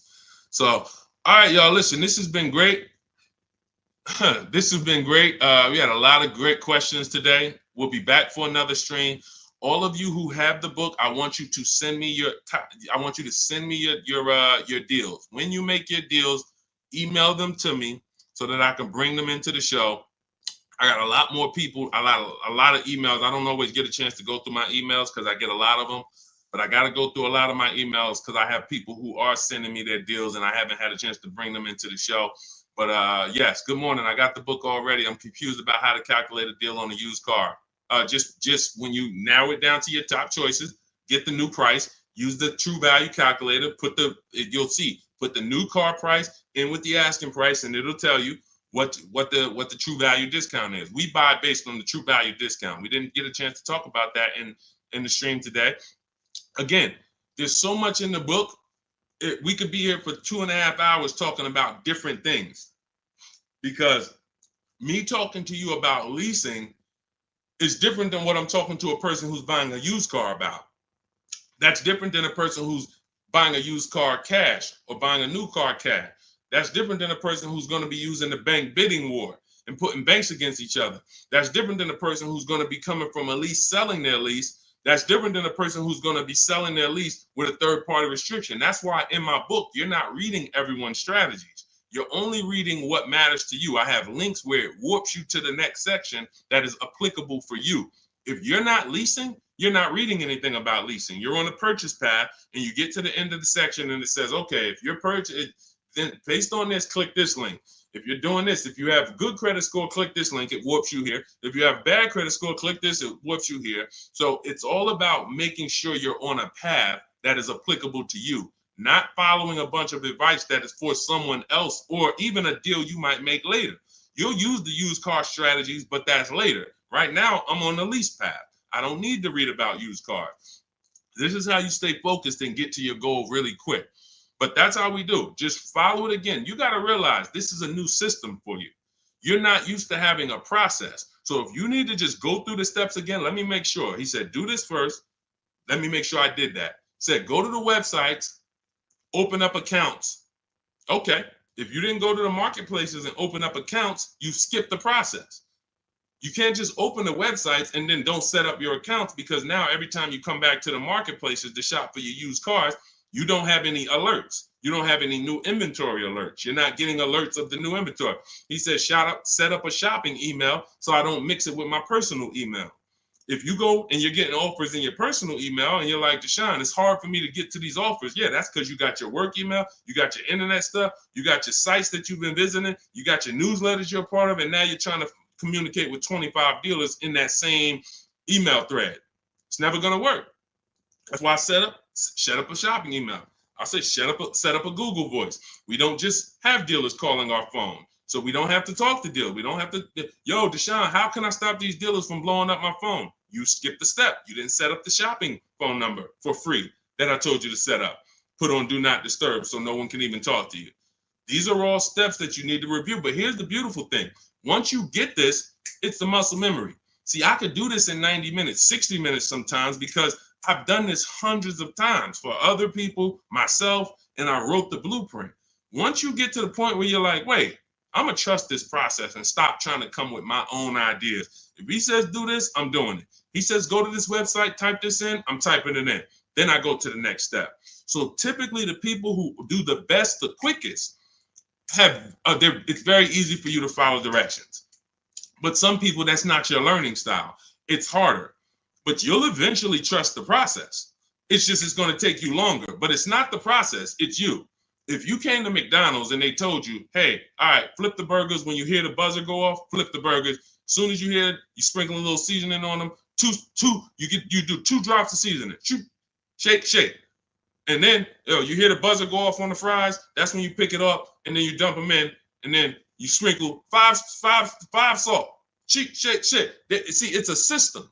They're not giving you an option. My system is the same way. It's very rigid. There is no add your own stuff to it. Deshone, I was on the websites. I was looking at some of the lease offers. Man, they look bad. Where in the book did I tell you to go to websites? Oh, no, you didn't. Why'd you do it then? You're mixing your own stuff. So again, the people who have an easy time following direction, military people usually, a lot of military people come in and they get right to it. They're like, Deshone, like I had one girl tell me, she's like, I'm in the military. So as soon as I saw the directions, I'm just trained to follow. That's how I got to it quick. But some of you, it's going to take you a little while because you're an overthinker. That's okay. You'll realize once you get the deal done, you'll be like, man, I could have did this in 2 hours. It took me 5 hours because I just was overthinking. I'm doing stuff that he ain't say do. And that's the beautiful part. Because next time you get a car, you'll think less. You'll be like, all right, let me trust this system now. Third time you get a car, you're a master. Now it's like, all right, boom, boom, boom, boom, boom. That's the process. So get on the train. Get your copy of Cars from Home, 7 Steps to Saving Time, Money, and Avoiding Dealerships. It's a digital book, so it'll be in your inbox in 3 minutes. You can start using these strategies for the rest of your life, sharing them with your families, shopping empowered, making dealers and banks bid. You're no longer begging for deals. You're no longer spending an hour in a dealership. My God, I've gotten so many cars. I've never spent an hour in a dealership. Since 2015, I have not spent 1 hour in a car dealership to get a car, not one. And I show you my car deals, I talk about them, I pay less than everyone. Unless you were using my strategies, then we'll probably pay the same amount. But as far as the cars I get, every lease I've gotten, ridiculous. 1% leases, never had to be in a car dealership. So you could say goodbye to Deshone, I never got to spend more than an hour you never spend more than 30 minutes in a car dealership again. That's just what we do. That's just, the system proves it. So go read the book. Go get your copy, 75% off in my TikTok bio, my Instagram bio, the Facebook comment, or the YouTube comments. Click the link and then click the button that says 75% off. Welcome offer. Make sure you get there before the 30 minutes is up. All right, we'll be back. We will be back to talk more. But everyone who got the book, I will see you in the book because you'll be linking the videos with me. You'll see I got a bunch of surprises in there. So go get your book, and I'll see you all on the next stream. God bless you.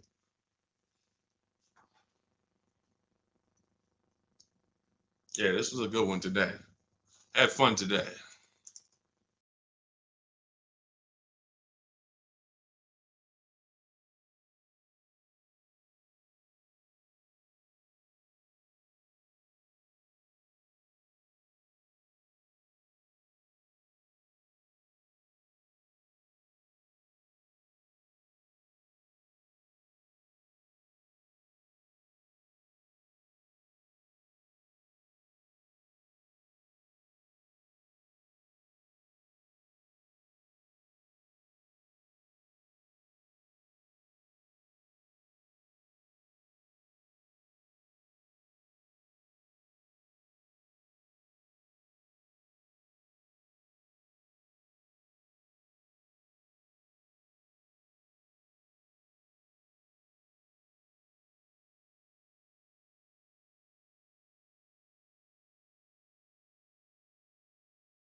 Shout out to everybody who's here. We're about to start our car shopping questions and answers live. We'll be answering as many questions about car shopping, leasing, buying, pre-owned cars as we can in about an hour.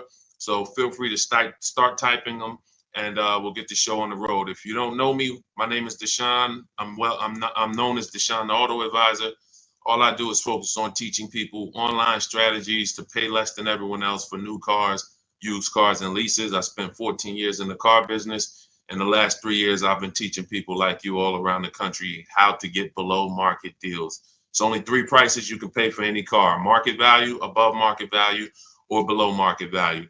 My mission for those who are locked in and willing to listen and willing to apply these strategies is for you to pay below market prices for any vehicle that you get. Everything we're going to be talking about is out of my new digital book. It's called Cars from Home. It's already 5-star rated. You can Google it. It's called Cars from Home, 7 Steps to Saving Time, Money, and Avoiding Dealerships. And you can get yours for 75% off as part of our welcome offer. You can get it in my TikTok bio, in my Instagram bio, or in the YouTube comments or the Facebook comments. If you go into my bio, just click the picture of me, go grab your book for 75% off. You won't pay the normal price, and you'll have it in your inbox in the next 2-3 minutes. But make sure when you get your book, you screenshot the thank you page so you can have my support team's email as well, just in case you type your email wrong. But that's our welcome offer to you, 75% off Cars from Home, if you want the entire blueprint of everything we're going to be talking about. Okay, so with that said, now the housekeeping is done. You guys know that's only a 30-minute offer. So after 30 minutes, that welcome offer is gone. So if you like what you're hearing, definitely go and grab your copy of Cars from Home for 75% off in my bio or in the comment section. So, all right, let's start here. First question, should husband and wife buy together or separate based on better credit? Okay, so there's no right or wrong here, but if you're saying what gives us the best chance for the best approval, you know, you can say, all right, we can go on, we can try to go on together. Could you get approved by yourself? And so I keep my credit into, with no additional debt. Or if I'm trying to build credit and you're trying to build credit, then all right, we might go on together. But if it's not necessary for us to go on together, then you may want to keep your credit profile separately and just, get the person who can get approved the individual approval. But if you are building and you would like to have that payment history on your credit as well, then you can add it to both people's name. It really depends on your personal goals and where you're at. There's no right or wrong. It just depends on your goals. All right, let's go, everybody. Keep typing your questions. We got our first couple questions. As you type them, we'll add them to the show, and we'll get through as many as we can in the next hour. Go ahead, Dolan, shoot the next question up. Okay, what's up, Reem 99? I have a 2019 Chevy Silverado. I owe about 30,000, 120,000 miles. So the first thing that you should be considering is you're a high mileage driver. So I want you to look at this lesson that you're about to learn on depreciation.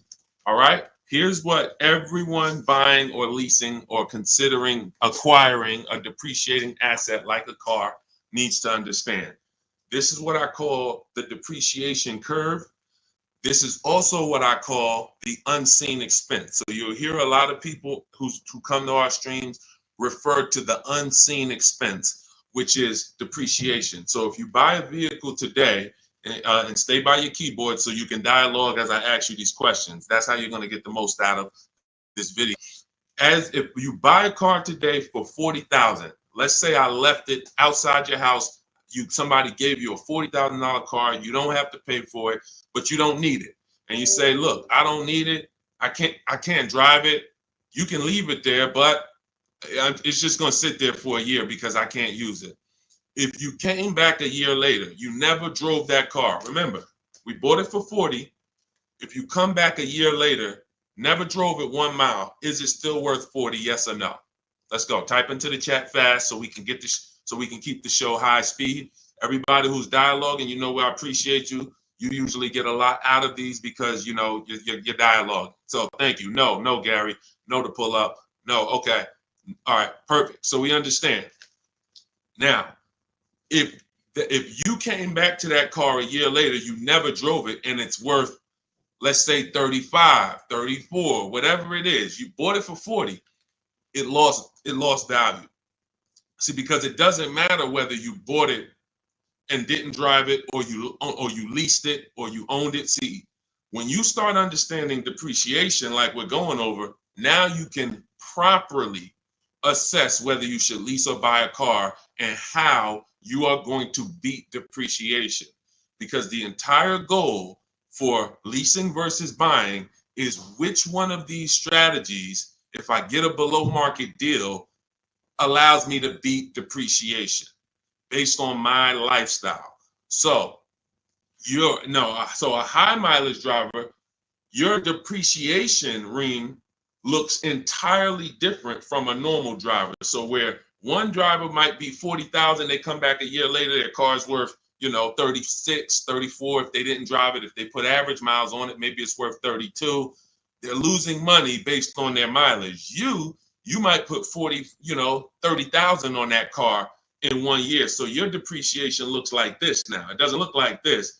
Your car goes from being worth 40 1 year to literally it could be worth 26 the next year because you put 30,000 miles on it.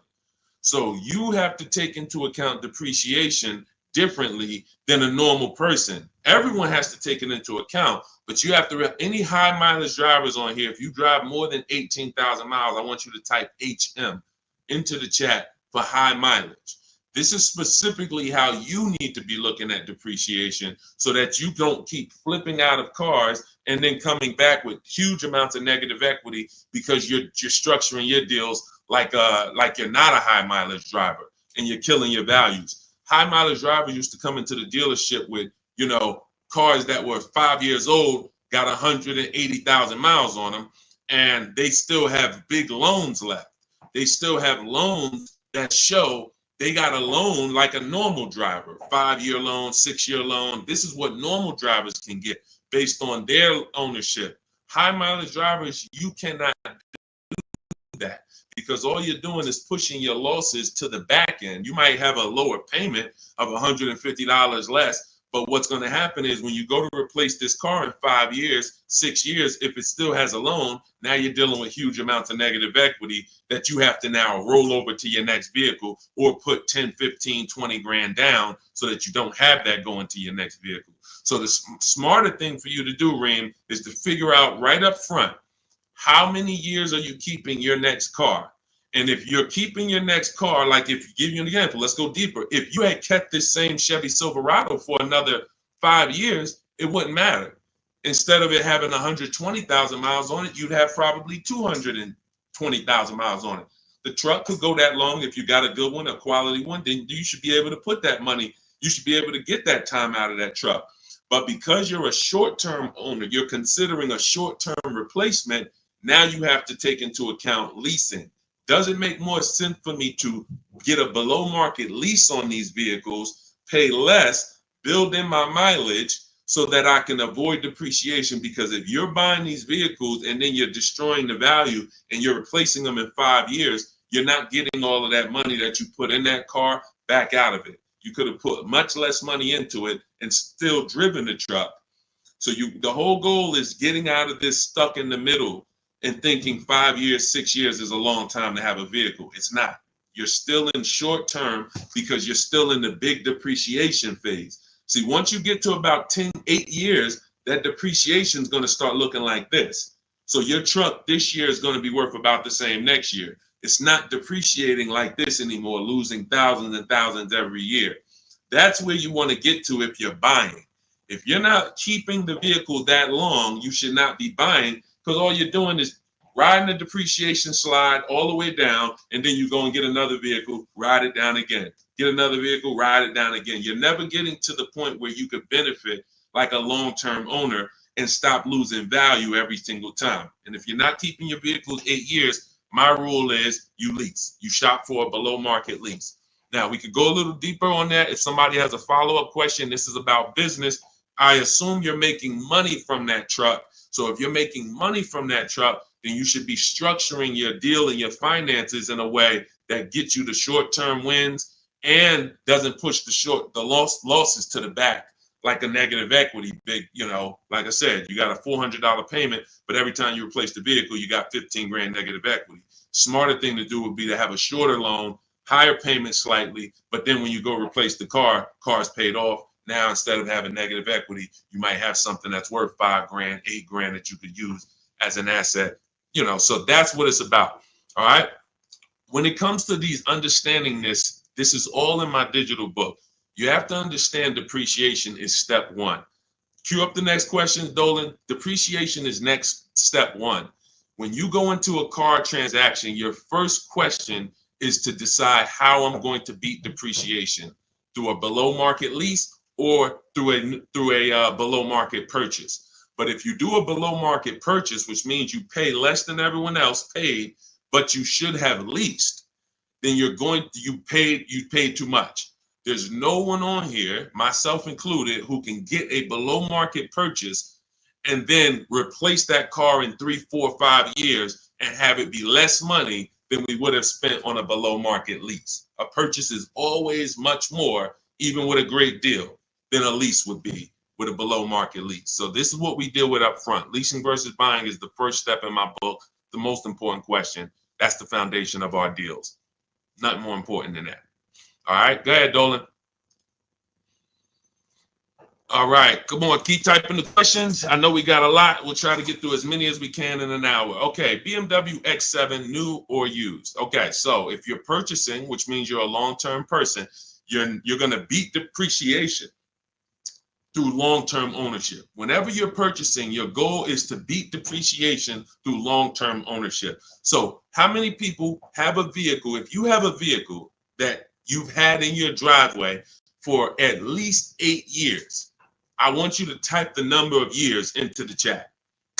Type the number of years into the comments if you had a vehicle more than 8 years, 10 years, type it in, 11 years, 13 years, 8 years, only if it's more than 8. I want to show you how you should be looking at purchasing and what your goal should be. What your goal should be when you buy. Okay, so I see somebody TikTok 15 years. I see, okay, brother, I see 11 years. Okay, anyone who has a car, if you have a vehicle in your driveway right now that you have had, William Smith, 12 years.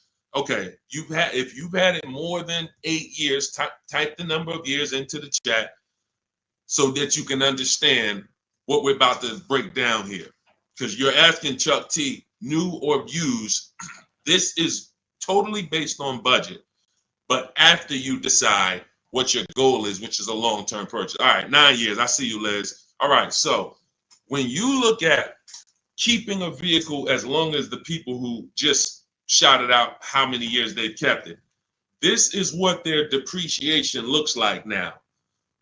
Some of them like this. Somebody like brother who he's had his vehicle 11 years, his depreciation is like this. What does that mean? If his vehicle today is worth $7,000, a year from now, it'll probably be worth close to 7,000, maybe 68, 62, 7. He's losing a very small amount through depreciation. He's beat depreciation. So that's the benefit of all the money he put into the car, is he now has a vehicle that is no longer depreciated. He could drive it for 4 or 5 more years. My father had a GMC Envoy that he's had since 2013. We bought it pre-owned for him. He's had it since then, paid it off 5, 6 years ago, and he's had that vehicle. It's been worth about $5,000 for the last 2 years, and he's going to sell it for close to that. So that's when you beat depreciation.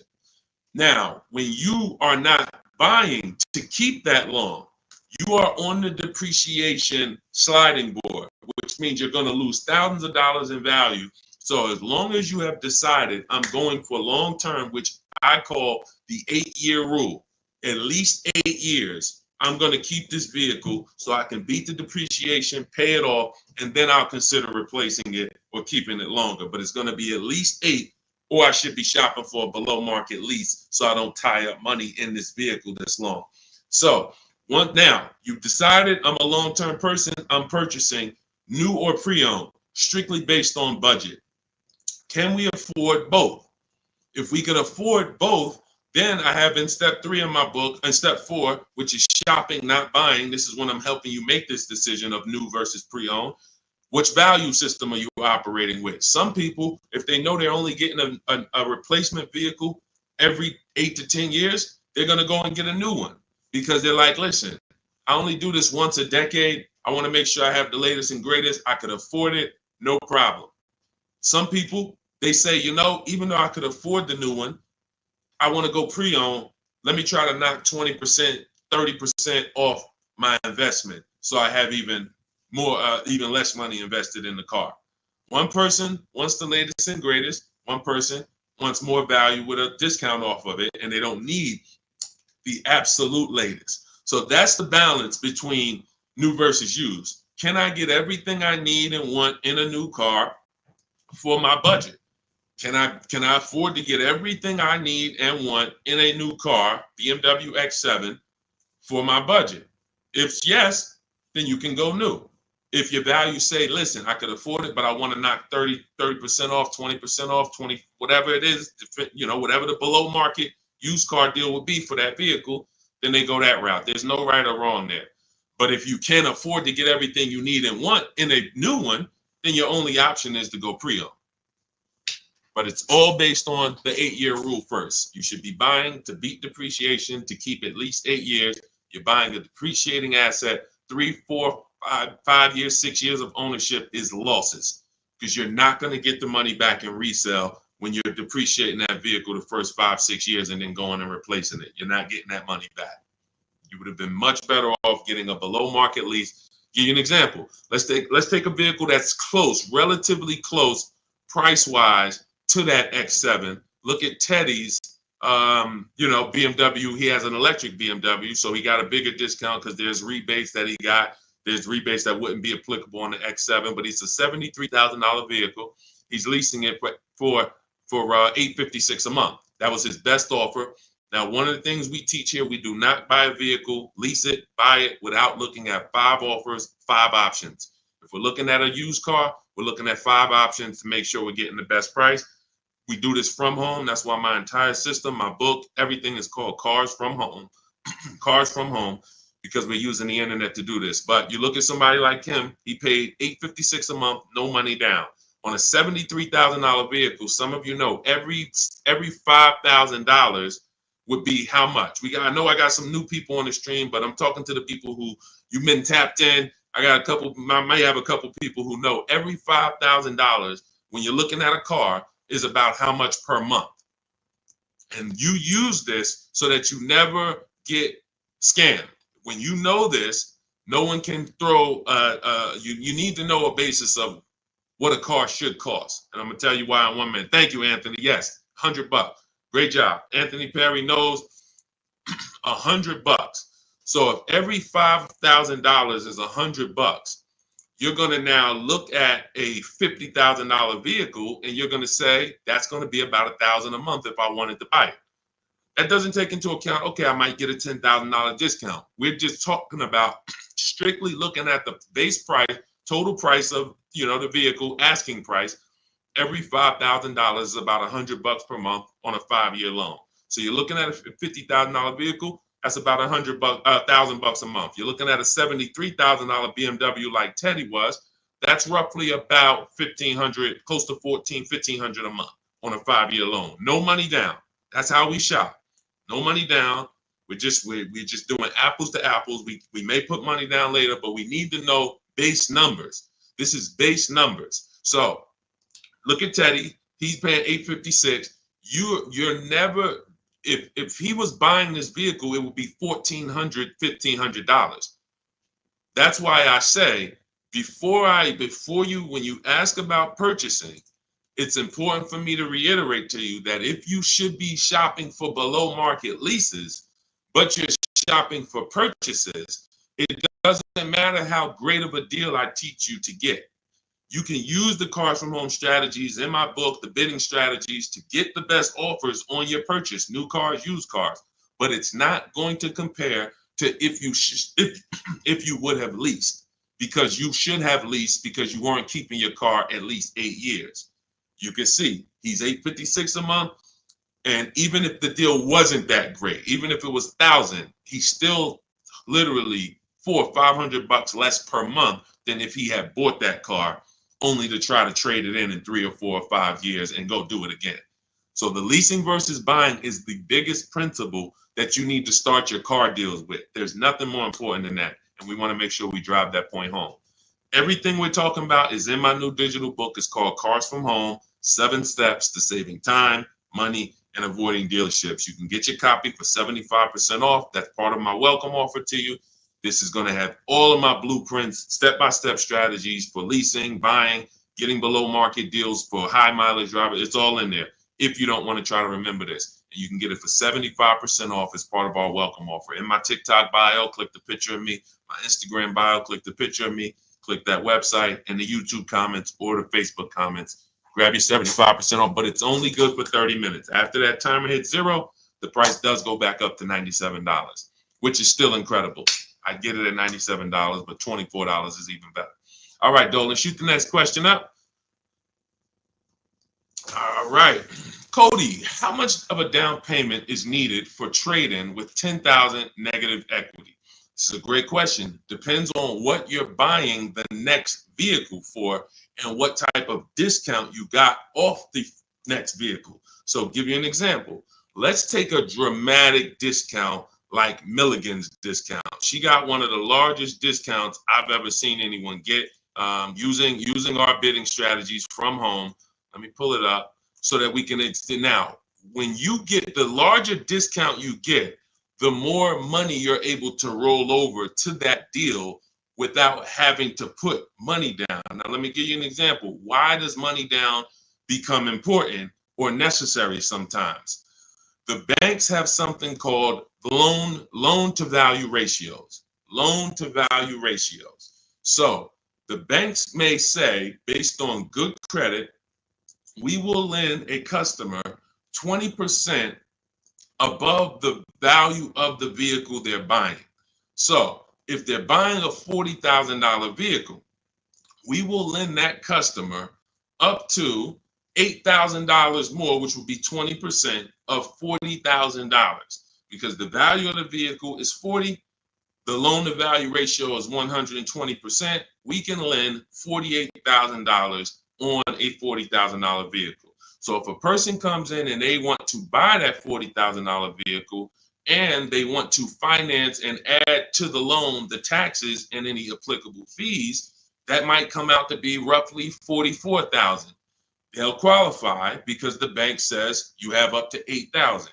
Now, let's say they want to bring a small amount of negative equity over to the deal, $4,000. So now they buy it for 40. They get they have $4,000 in fees and taxes, and then they have another $4,000 of negative equity that they add to the transaction. The bank will say you're still at no more than 20% above the value of the vehicle. We can approve this with no money down. The problem happens when a person wants to add $8,000 of negative equity on top of that. So now they're buying it for 40. They are getting taxes and fees added. That's 44. And then they want to slap 8,000 of negative equity on there. That's 52.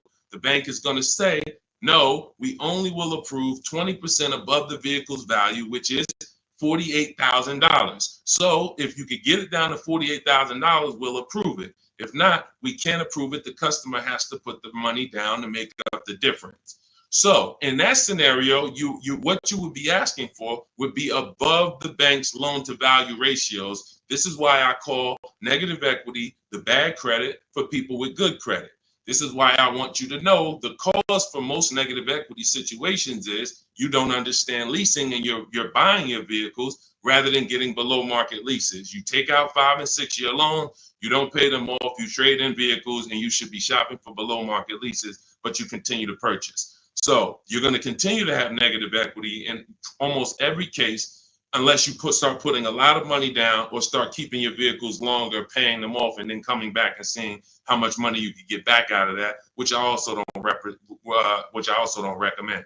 But the last thing, which is very important, especially when you have large amounts of negative equity, is let's say that same $40,000 vehicle, you're using our strategies and you get a $8,000 discount. Or let's take a vehicle. Let's take Milligan's deal. Like I said, in her particular case, she got a $79,000 vehicle for $51,000. This is a Mercedes. It's an electric version. She used our bidding system. She got the biggest discount I've ever seen, and she can put any amount of negative equity on top of this deal because the bank is lending against this vehicle, this Mercedes, based on a $79,000 value.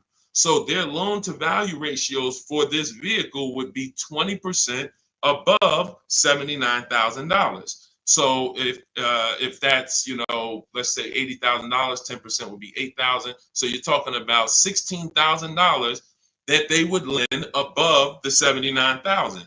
So they're looking and saying, wow, if this is a $79,000 vehicle, they don't care about what the woman bought it for. They don't know that. All they know is when the loan paperwork comes in, we're asking for less than what the loan to value threshold show. And they have other people that go and they pay list price. They go in, they have no strategies, and they just go in and say, all right, it costs $79,000, I'll take it, not realizing that, okay, I didn't negotiate, I overpaid by almost $27,000. That's the market value for this particular vehicle, but the bank doesn't care. The bank just wants to know that when the loan comes in, it's under 86 or $87,000, and they're going to approve it. So the bigger discount you get, the more room you have to move negative equity over, and that's what you want to understand. If I had a large amount of negative equity, I would be choosing several vehicles, using our bidding strategies from home. If you want to do it your way, at least calling around, talking to managers, getting multiple offers. You want to talk to salesmen and managers, you can do that. But once you get the discount, any amount of negative equity that you bring over would now go on top of your selling price. So if you got a $10,000 discount, then you brought $5,000 of negative equity over, you would be well below the bank's loan to value threshold. So it's based off of how much negative equity you have, and then it's connected to how much discount you're going to get off the value of the vehicle, which is what the banks actually base the loan to value approvals on.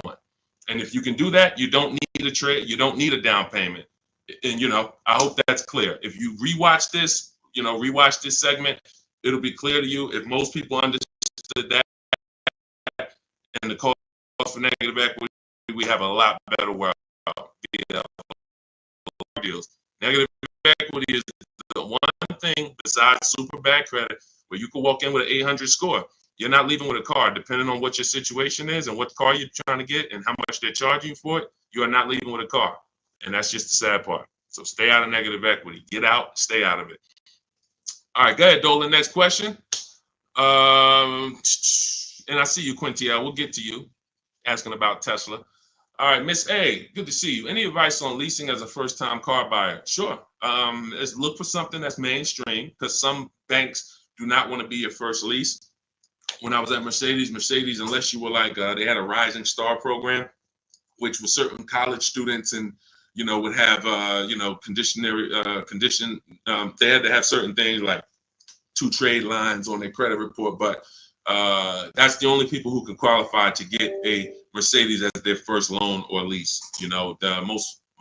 Some of these, luxury banks or import banks do not want to be the first one, but Honda, Toyota, Chevrolet, Ford, Nissan, and possibly Infiniti, as long as your credit profile is good, you're in that good range, high 6s, low 7s, the better, the higher the better, and you have a solid credit report, that could be 2 credit cards, but you're paying them on time, you're not using up that credit.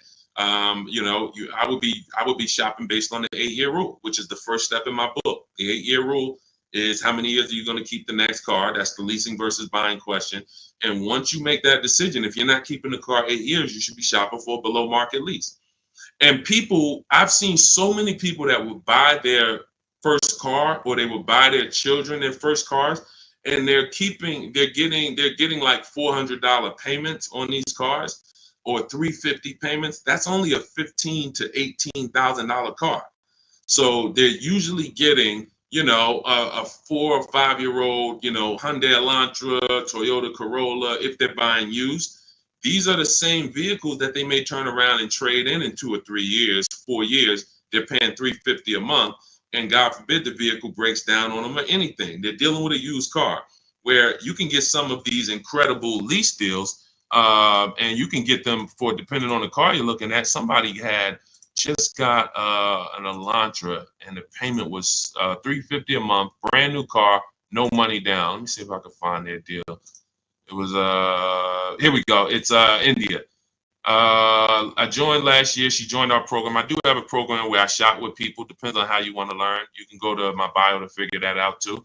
But these are people who are in my program. They have the same strategies you have access to in my book, same process. It's just one's a blueprint for people who are like, Deshone, give me the blueprint. I'll follow it step by step. You can get to all your deals. And one is done with you, where you're like, hey, let's shop together. You're basically shopping with me. So it says, got back 6 quotes, because I told you guys we don't make a deal unless we get at least 5 quotes on every vehicle. Got back 6 quotes. Fast forward 2024, I had to find a car in 2 weeks, so you don't need a lot of time to implement this. My process actually takes, max probably 3 days. If you needed a car in 3 days, we can get a below market deal that fast.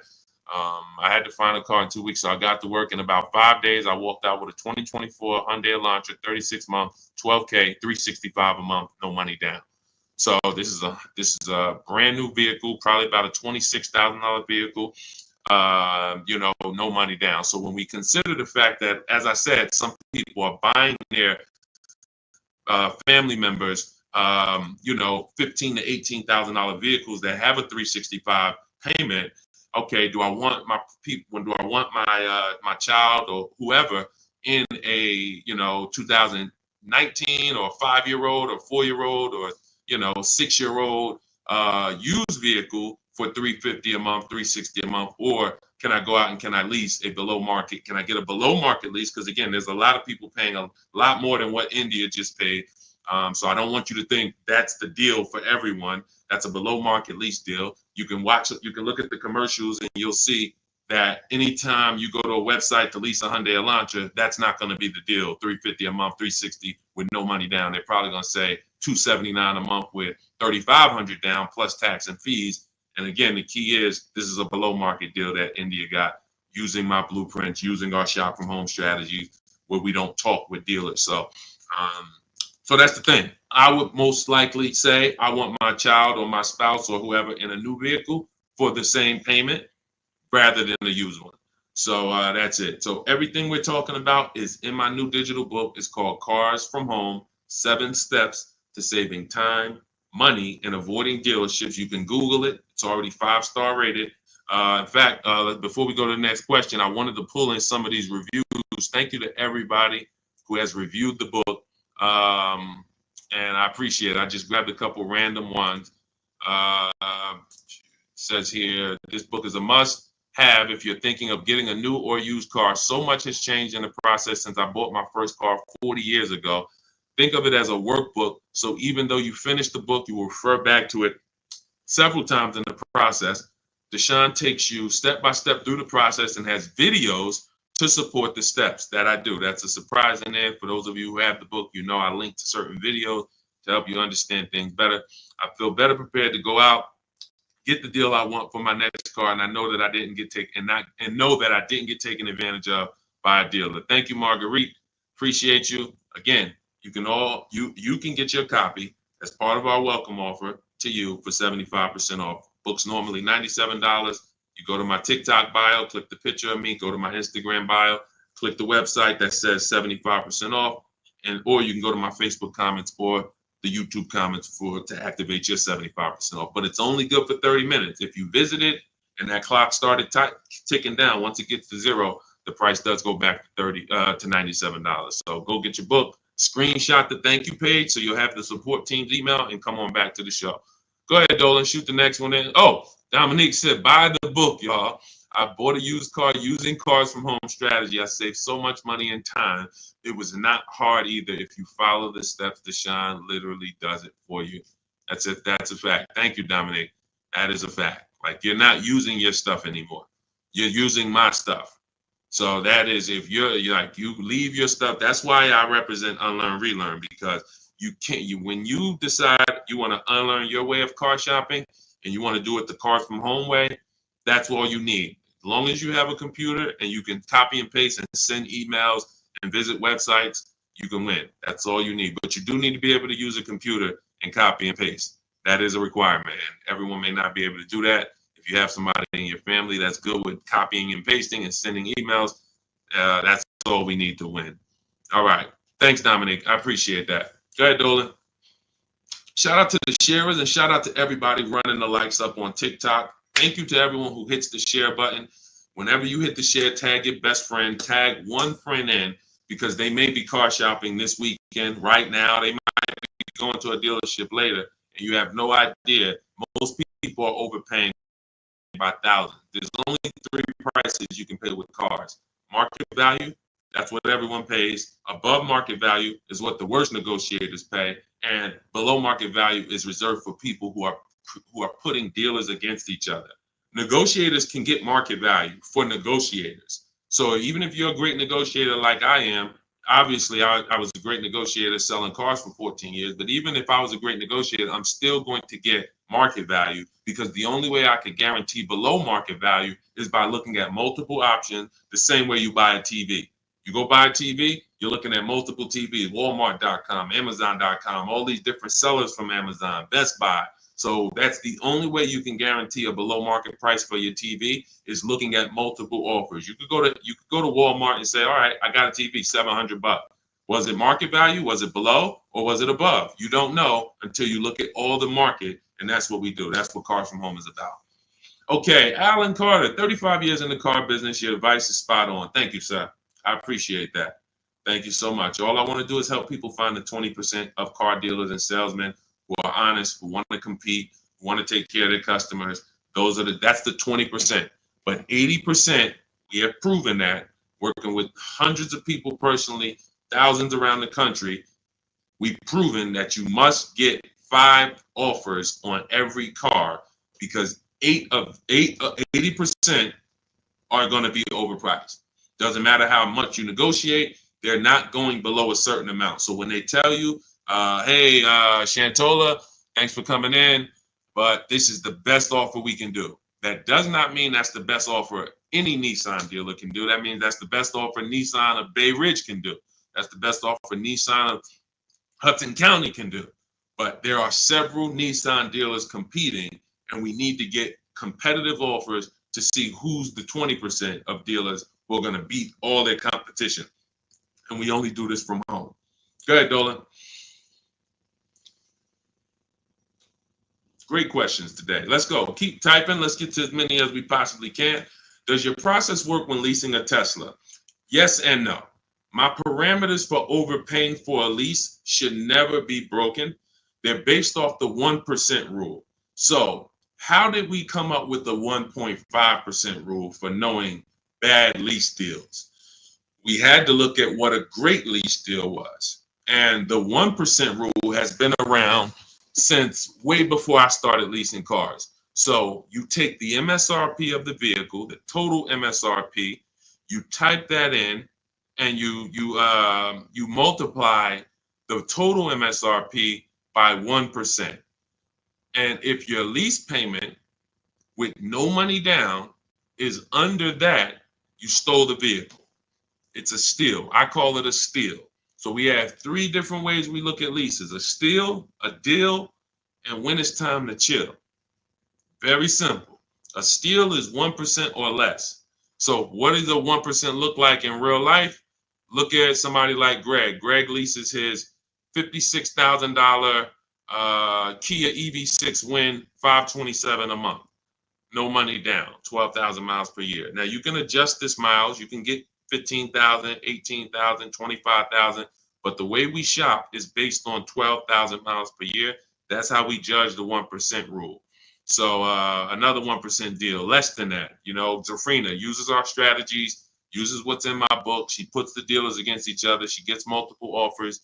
You can see she used all the scripts, my email scripts. We don't talk. She gets $579 a month on this $65,000 Jeep Grand Cherokee. You look at somebody like, where is Rosalie? Rosalie Ansley is another 1% lease deal. 2024 Infinity truck, $58,000, $554 a month, no money down, right under 1%. And he's driving something he likes. This was a vehicle he got for his father a couple days ago. So this is a 1% lease. So now we say, when I started telling people about leases in my videos, I knew people were going to go out and get bad lease deals because they just literally don't know how to make people bid, and they're just going in trying to negotiate, not realizing a lease is going to look better than a purchase. The only people who really say a lease is the same are people who really are overpaying for their leases, because they'll say, wow, the dealership told me to shine that with their lease deal, it'd be better if I just buy it because it's about the same price. That means they're offering you a horrible lease deal. That dealership is running a horrible lease deal, and they want to try to talk people into buying. But normally a lease, when you look at like these deals, is, you know, these are hundreds of dollars less per month than they would be to purchase, hundreds less. So now we say, well, how do we know a bad lease deal? You're paying too much money for a car you're giving back. It's very simple. A bad lease deal is just that. You're paying too much money for a car or vehicle you are giving back in 3 years. That's another reason we don't do 4-year leases at all. Because when you add up all the payments, you look and say, wow, I leased a $40,000 vehicle and I paid $28,000 for that vehicle over 4 years. Then I gave it back to them. You paid off almost the whole vehicle and then gave it back to them. That's why 4-year leases are horrible. But you're only judging your lease value by how much you're paying over time and how much did it cost me to drive that $40,000 vehicle for 3 years. Did it cost me $13,000 to drive it over 3 years? $17,000 to drive it over 3 years? $20,000 to drive it over 3 years? What did it cost me? And that's what the 1% rule is basing it off of. If you're looking at a $40,000 vehicle, you get a payment of $400 per month. It costs you 400 times 36, cost you $14,000 to drive a $40,000 vehicle over 3 years. That's much less than the normal depreciation of that vehicle. So we go up to 1.5%. So 1.5%, anything above that, you're paying too much for a vehicle that you're giving back. There's no value in leasing that vehicle. And when you compare it to other vehicles, because every vehicle has a different lease program, there's so many other vehicles you can lease and get a lot more value, drive a whole lot more car MSRP wise, and have the same amount of money coming out of your bank account. So that's why the 1.5% rule is our anchor for overpaying. And even though Tesla does not negotiate, Quintiel, because this is all to answer your question, Tesla does not negotiate. You order your car, they have a one price system. When you do your lease for 12,000 miles per year, no money, just giving them first month's payment. You divide that into the MSRP of the Tesla. Is it under 1.5? So I don't care that Tesla. So Tesla doesn't allow us to make dealers bid against each other because every Tesla is going to be the same price from California to New Zealand to New Hampshire to Connecticut. They're the same price. So what we have to say is the lease program good that Tesla is offering? And if I divide my monthly payment into my MSRP and it's under 1.5, closer to 1 the better, the lower the better. But we need to judge that. That's how we would judge that. So when that's the part of our process that would still be applicable when leasing a Tesla. And if you have a vehicle you're replacing, or when that vehicle is up, our system for selling leases, assessing our equity is still applicable because we don't return a lease without checking equity. This is step 2 in my process. If you have a lease, or if you have ever at any point in your life dropped off a lease to a dealership without checking for equity, type me in the comments. Type me in the comments. If you have returned a lease and you did not assess your equity, and matter of fact, I know there's a lot, you might be like, Deshone, I didn't even know you could sell a lease. If you didn't know you could sell a lease, just type a question mark. I didn't even know it was even possible for me to sell a lease, much less turn around and have a process for how I sell it or how I analyze. Okay, Faith, I see. I never done that. Dwayne Castro, me. Okay, perfect. So what we do is, this is step 2 in our process. We assess our equity on any vehicle that we are replacing because we don't trade. We don't trade. Some of you know that. So the equity assessment is how we don't give dealers back money. So if your car on the market is worth $19,000 and you go drop it back to a dealership, but they could buy that car for $16,000, now you just lost $3,000 of equity because they're going to buy that vehicle and they're going to resell it based on a market value of 19. So what we do is we make sure before we return any lease, we are checking the market value, getting 6 offers to see if is the price that a dealer can buy our lease for, is that a price that is that a price that's higher than our is our market value higher than the market? Let me break it down like this. Let's say the dealer buyout price is $19,000, but your highest offer market-wise is $24,000. That means you have $4,000 to $5,000 of equity that we could cash out, let CarMax, Driveway, Carvana, Kelly Blue Book Instant Cash Offer, Auto Nation, Car Gurus, one of these buyers that we use, this is all in my book. This is step 2. We get these online bids. We're going to let them buy the vehicle and then we'll make $3,000, $4,000, $5,000 once we sell it to them. And I've helped hundreds of people do this. There's several videos on my pages where you can see people that are commenting, man, I use your strategies. I made 7,000, 8,000, 10,000, especially during the pandemic, because every vehicle was worth $7,000 to $12,000 more than it's worth today, more than it would be worth in a real market. And I told people for 2 years straight, once I started talking about this, I said, listen, cash out now. If you have a vehicle, cash out. We help people cash out $5,000, $7,000, $10,000, $12,000, put that money in their bank, release or rebuy below market. And some people can say they capitalize on a once in a lifetime market that none of us have ever seen before. Strictly based on the equity assessment. This is all in my digital book. This is, if you're like Deshone, I don't even want to remember half this stuff. I'm not going to remember it. You can get my entire blueprint that teaches everything about below market leases, below market purchases, below market new cars, used cars, making banks bid, equity assessment, selling leases. All of that is in my book step by step.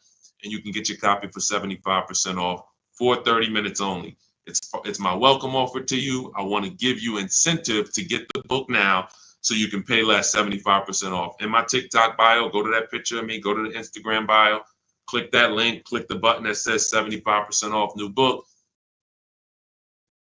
Get your copy. Make sure you screenshot the thank you page. If you're on YouTube, your 75% off link is in the comments. Facebook, it's in the comments, but it's only for 30 minutes. After that, the price does go back up to $97, which is worth every penny, but $24 is better. So go get your book and then come back to the show. Go ahead, Dolan. Great question so far. Let's keep going.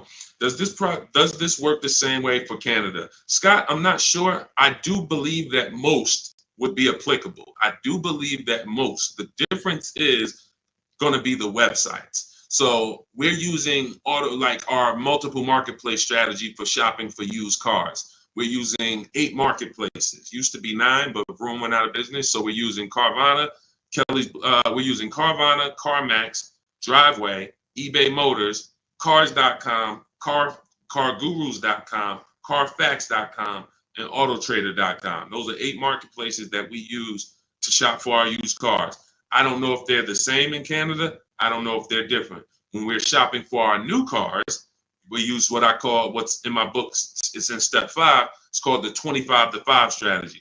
We're going to reach out to 25 dealers online. It takes us 20 minutes. You're using my email scripts. In 90 minutes, you're going to have quotes back from all of these dealers to be able to get at least 5 to 7 quotes. So out of the 25, you're going to get 5 to 7 quotes. That's why it's called the 25 to 5 strategy. We're going direct to the dealers' websites. So I give you links to the dealers. As long as these dealerships have similar websites set up in Canada, then everything is going to be the same.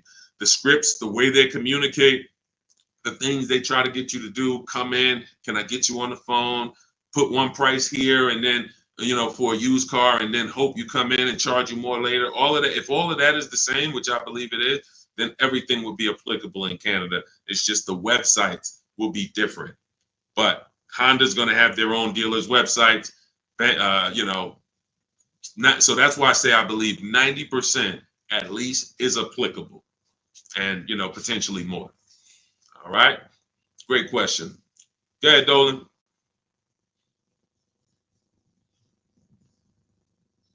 I have the book. Great job, and make sure you guys send me your emails, just like Tiffany did. I always use Tiffany because she was the first one to send us an email, and I always make sure I reference her.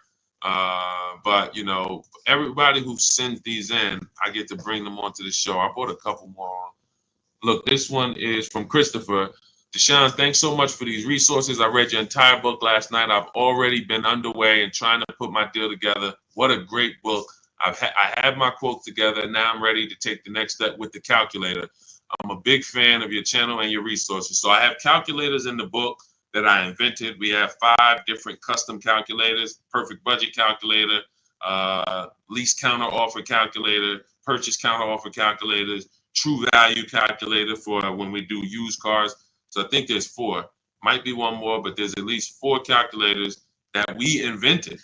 That these, you can't find these anywhere on Google. I literally wrote the code, and so that's what he's talking about when he talks about the actual calculators that are in there for you guys. So yeah, send me all your details.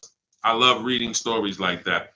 Okay, Stos, what if I have a 600 credit score? How much is that lease deal that they're going to give me going to go up by? It's a great question. So if you are not in a position to lease because you won't qualify for a lower tier approval, a tier 1 approval, which is basically the best offer. Most leases are they're offering the lease based on tier 1 approval, which you don't need to have perfect credit for. That's not a super tier approval. That's not A1. There's tier 1 and then there's tier A1. So A1 is going to be a super tier, which is usually applicable on limited inventory cars. It's not important, but most vehicles, they're going by tier 1. And so most people can qualify for tier 1 with a good credit profile. But if you don't get tier 1, the payments can go up significantly. If you get tier 3, tier 5, some banks have 6 tiers.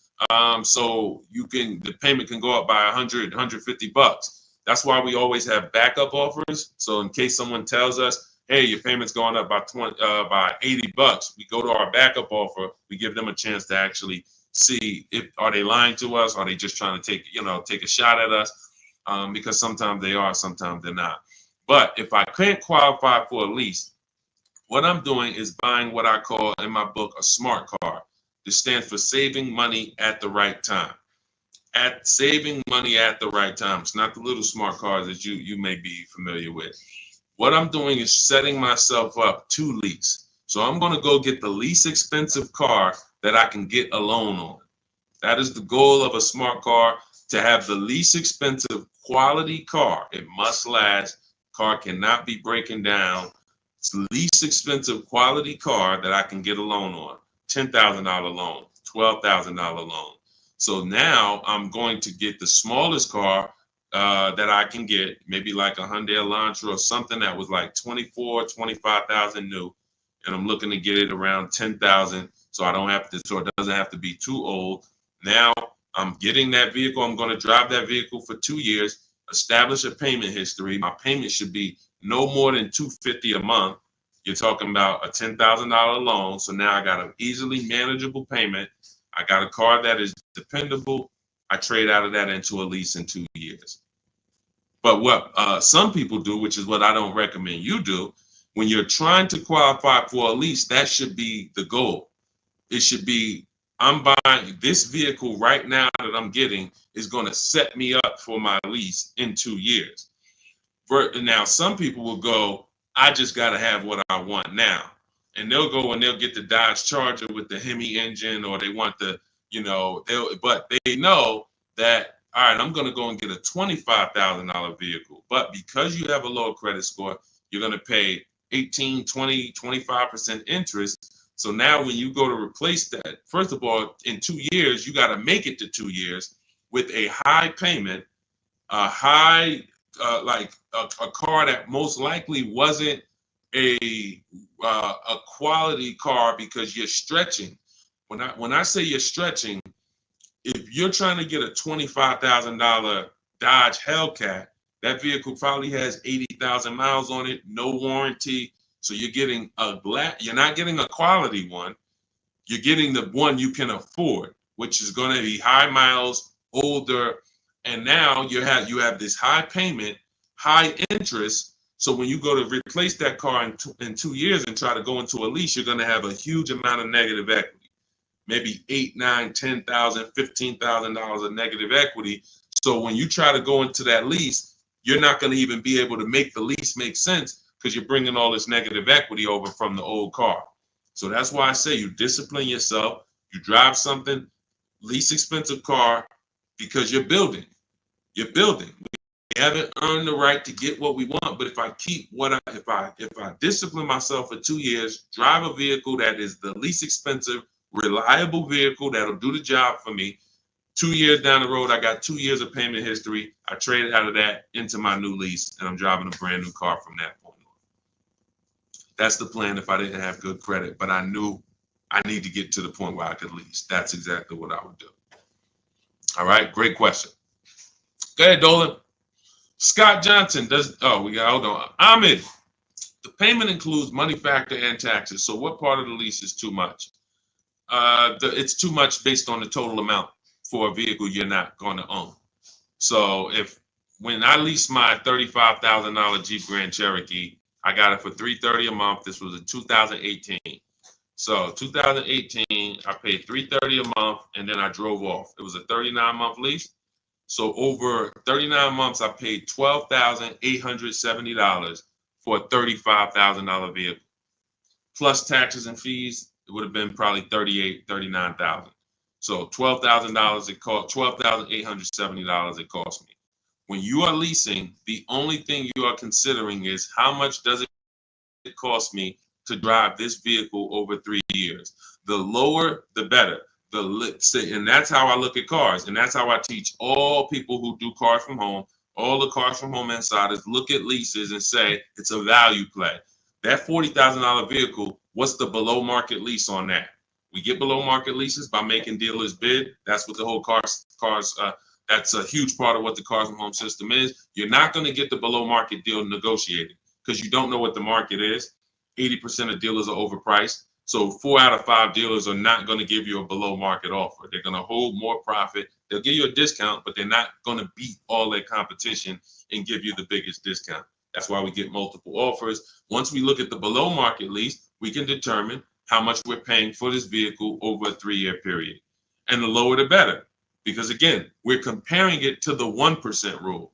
So the 1% rule has been around. It's literally, I'm driving new vehicles for cents on the dollar. A 1% lease, $400 a month for a $40,000 car, no money down. The same $40,000 car would be $800 a month to buy, based on the fact we know every $5,000 is $100 a month.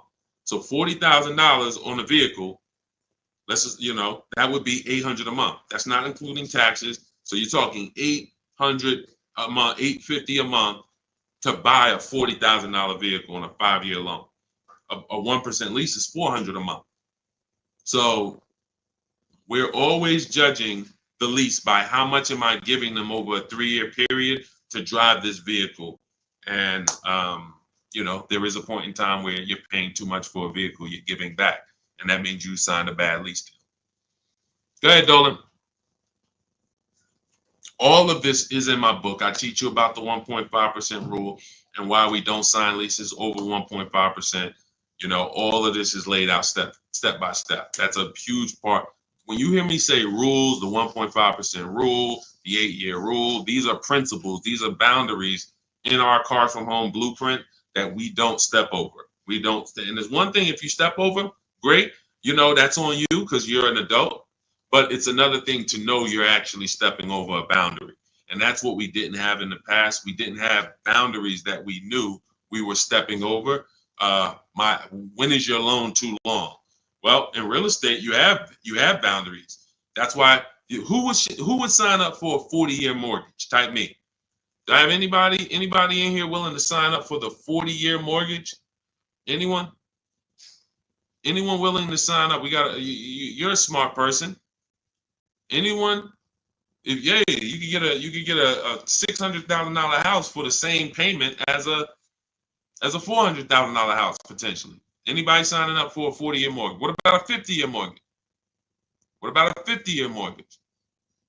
No.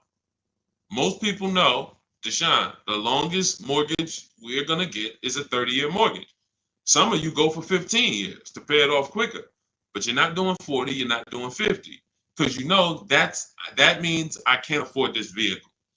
Boundaries. That's industry established boundaries. That means I can't afford this house. If I have to take a 40-year mortgage, 50-year mortgage just to afford it, I can't afford it. That's the same thing we bring. That's one of the boundaries we bring to car buying. We don't do loans longer than 72 months. 6-year loan is the longest loan that we will do on a car. It just leads to problems. Most of the people who've had problems with cars, horrible problems. They still have loans on them, cars breaking down. They should be putting money to the side every year for maintenance, but they can't because they're still making a $500, $400, $800 car payment, and the car is 11 years old. These are issues. These are boundaries that we don't step over. That's why you'll learn in my book, The Rule of 72 and the 10th birthday. 6-year loan is the max. Car should be paid off by the 10th birthday. These are boundaries. That's what we bring. Deion Harvey, would you pay 16 for a Mercedes Benz with 113,000 miles? No, unless you can pay cash for it, you most likely are going to end up in a tough position, and I'll tell you why. If you can pay cash for it, then you can put away money for the maintenance and for the upkeep. When I sold Mercedes, and I sold them for 5 years, the people who I would literally run into that were in tears were people who the service department told, you have a $4,000 repair, plus you need brakes, plus you need an oil change. So oil change on the Mercedes is $200. Brakes could be $2,000. Then you have a repair because you don't have a warranty that could be your navigation system goes out. That could be $3,000. So literally you're looking at $6,000 and you still have a car payment and you still have insurance and you still have gas. So this is something I call the 4 expenses that we take into account. How we're going to acquire the car, insurance, gas, and maintenance and repairs. So these are the 4 expenses. And what gets people with Mercedes, BMWs, Range Rovers, Porsche, anything that's expensive to maintain and repair is nothing when something breaks, nothing costs $100. So it's not that they can't afford it. They can't afford to do that and make their car payment. So that's why I said, if you're going to pay cash for the 16 Mercedes and you've screened down title, history, service records, accident history, and then you've done a market assessment, this is all stuff I teach you to do step by step in my book when we're buying a used car, then you can pay cash for it. But if you can't pay cash for at this point, 8-year-old car with 113,000 miles on it, then you really can't afford that car. Go ahead, Dolan.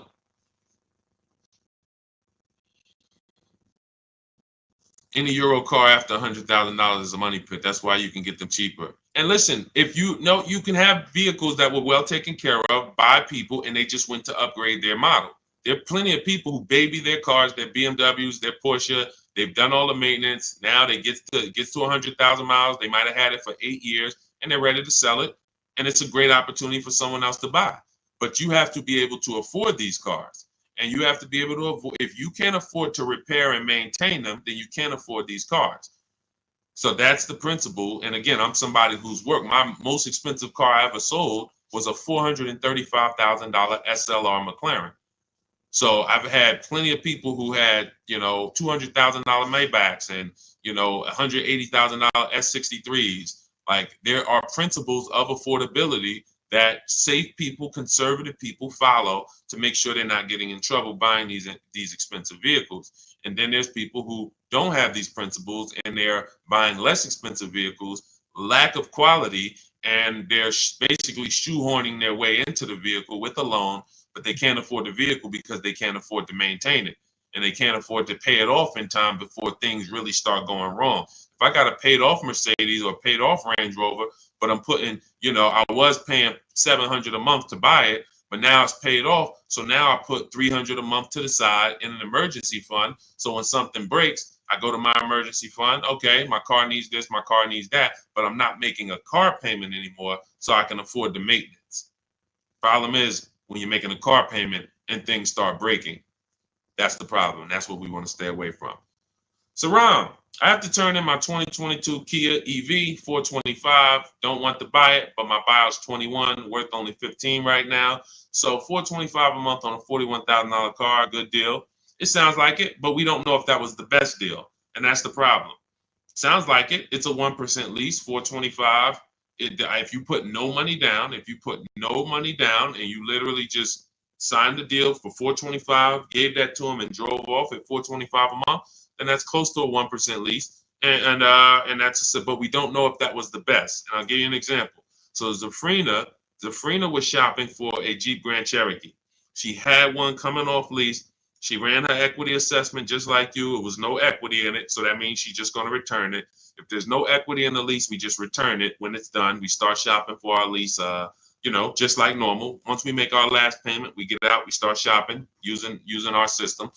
Now we get our offers. She gets offers on this Jeep Grand Cherokee Limited, and she said it was about 1.2%, which is a solid deal. I mean, 1.2%.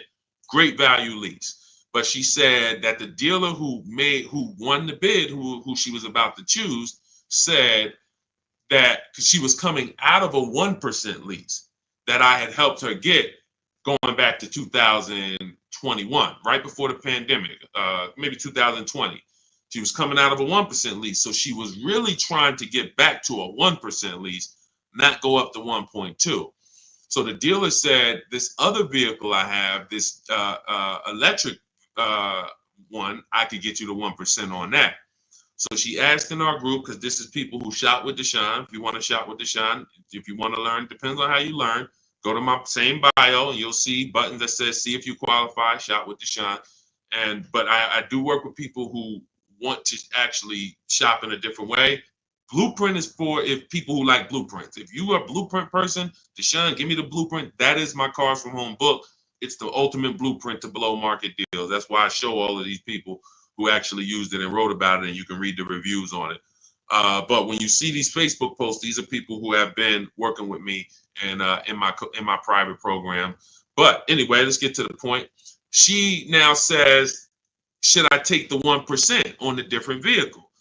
I said, you got to you have to reach out to all the dealers that emailed you about the original Jeep Grand Cherokee and now give them a shot, because now that guy might be offering you 1%, but you don't know, is that the best deal? Just because he was going to give you the best deal on the normal version, he beat everyone else. That does not mean he's giving you the best on this electric version. He could be using this as an opportunity to make a little more money on you.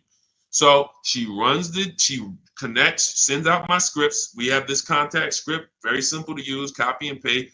She sends it out on the electric version. The winning bid comes in at $579 a month, which ends up being a 0.88% lease. So yes, when we look at a 1% lease, we might say, hey, when you're asking, hey, this was a 1% lease, was that a good deal? Yes, it is a good deal. Yes, it is a steal. 1% is a steal.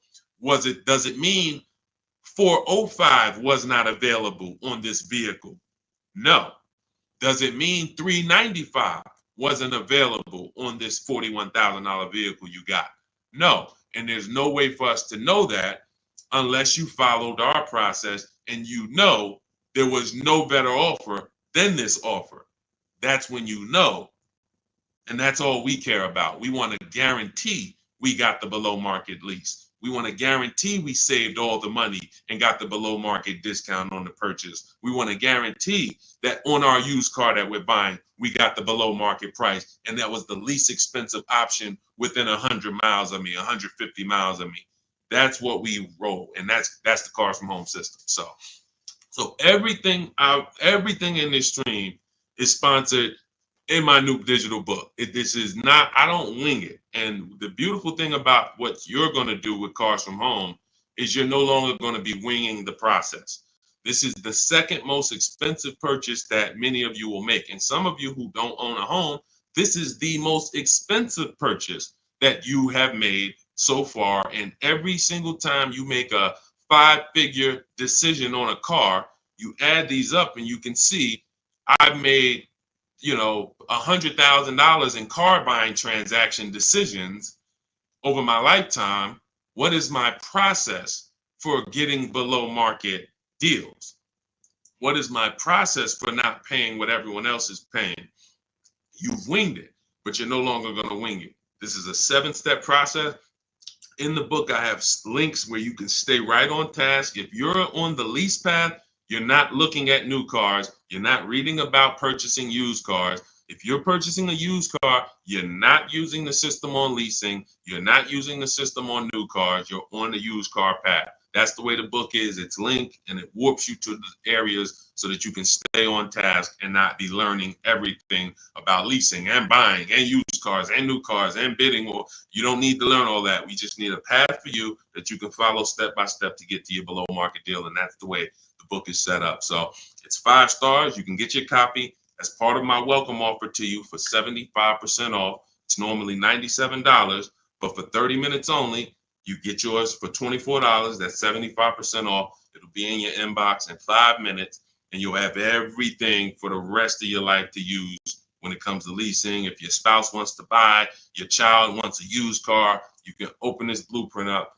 at all times and use these strategies that you paid $24 for. Now, if you missed it and you didn't get there before the 30 minutes went to zero, then you'd have all these strategies and you paid $97 for it. It's still a win. It's still going to be in the top 3, top 5 most valuable books you've ever owned to your bank account.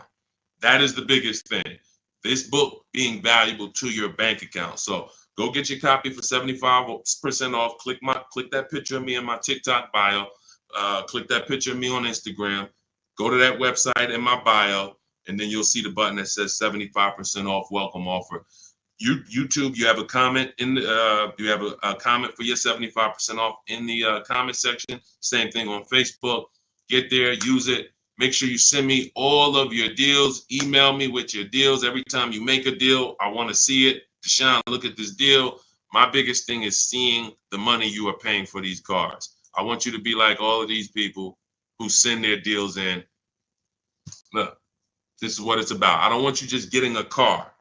We'll be excited about the car too, but I want you just as excited about the deal you got, because once you see below market deals and you see how different they are than market value deals, or God forbid above market value, you're going to see that you'll never go back. And then I just want you to send me, I want you to help me see what every below market deal look like. Right now, we know the below market deal on this Mercedes that Milligan got is $27,000 off.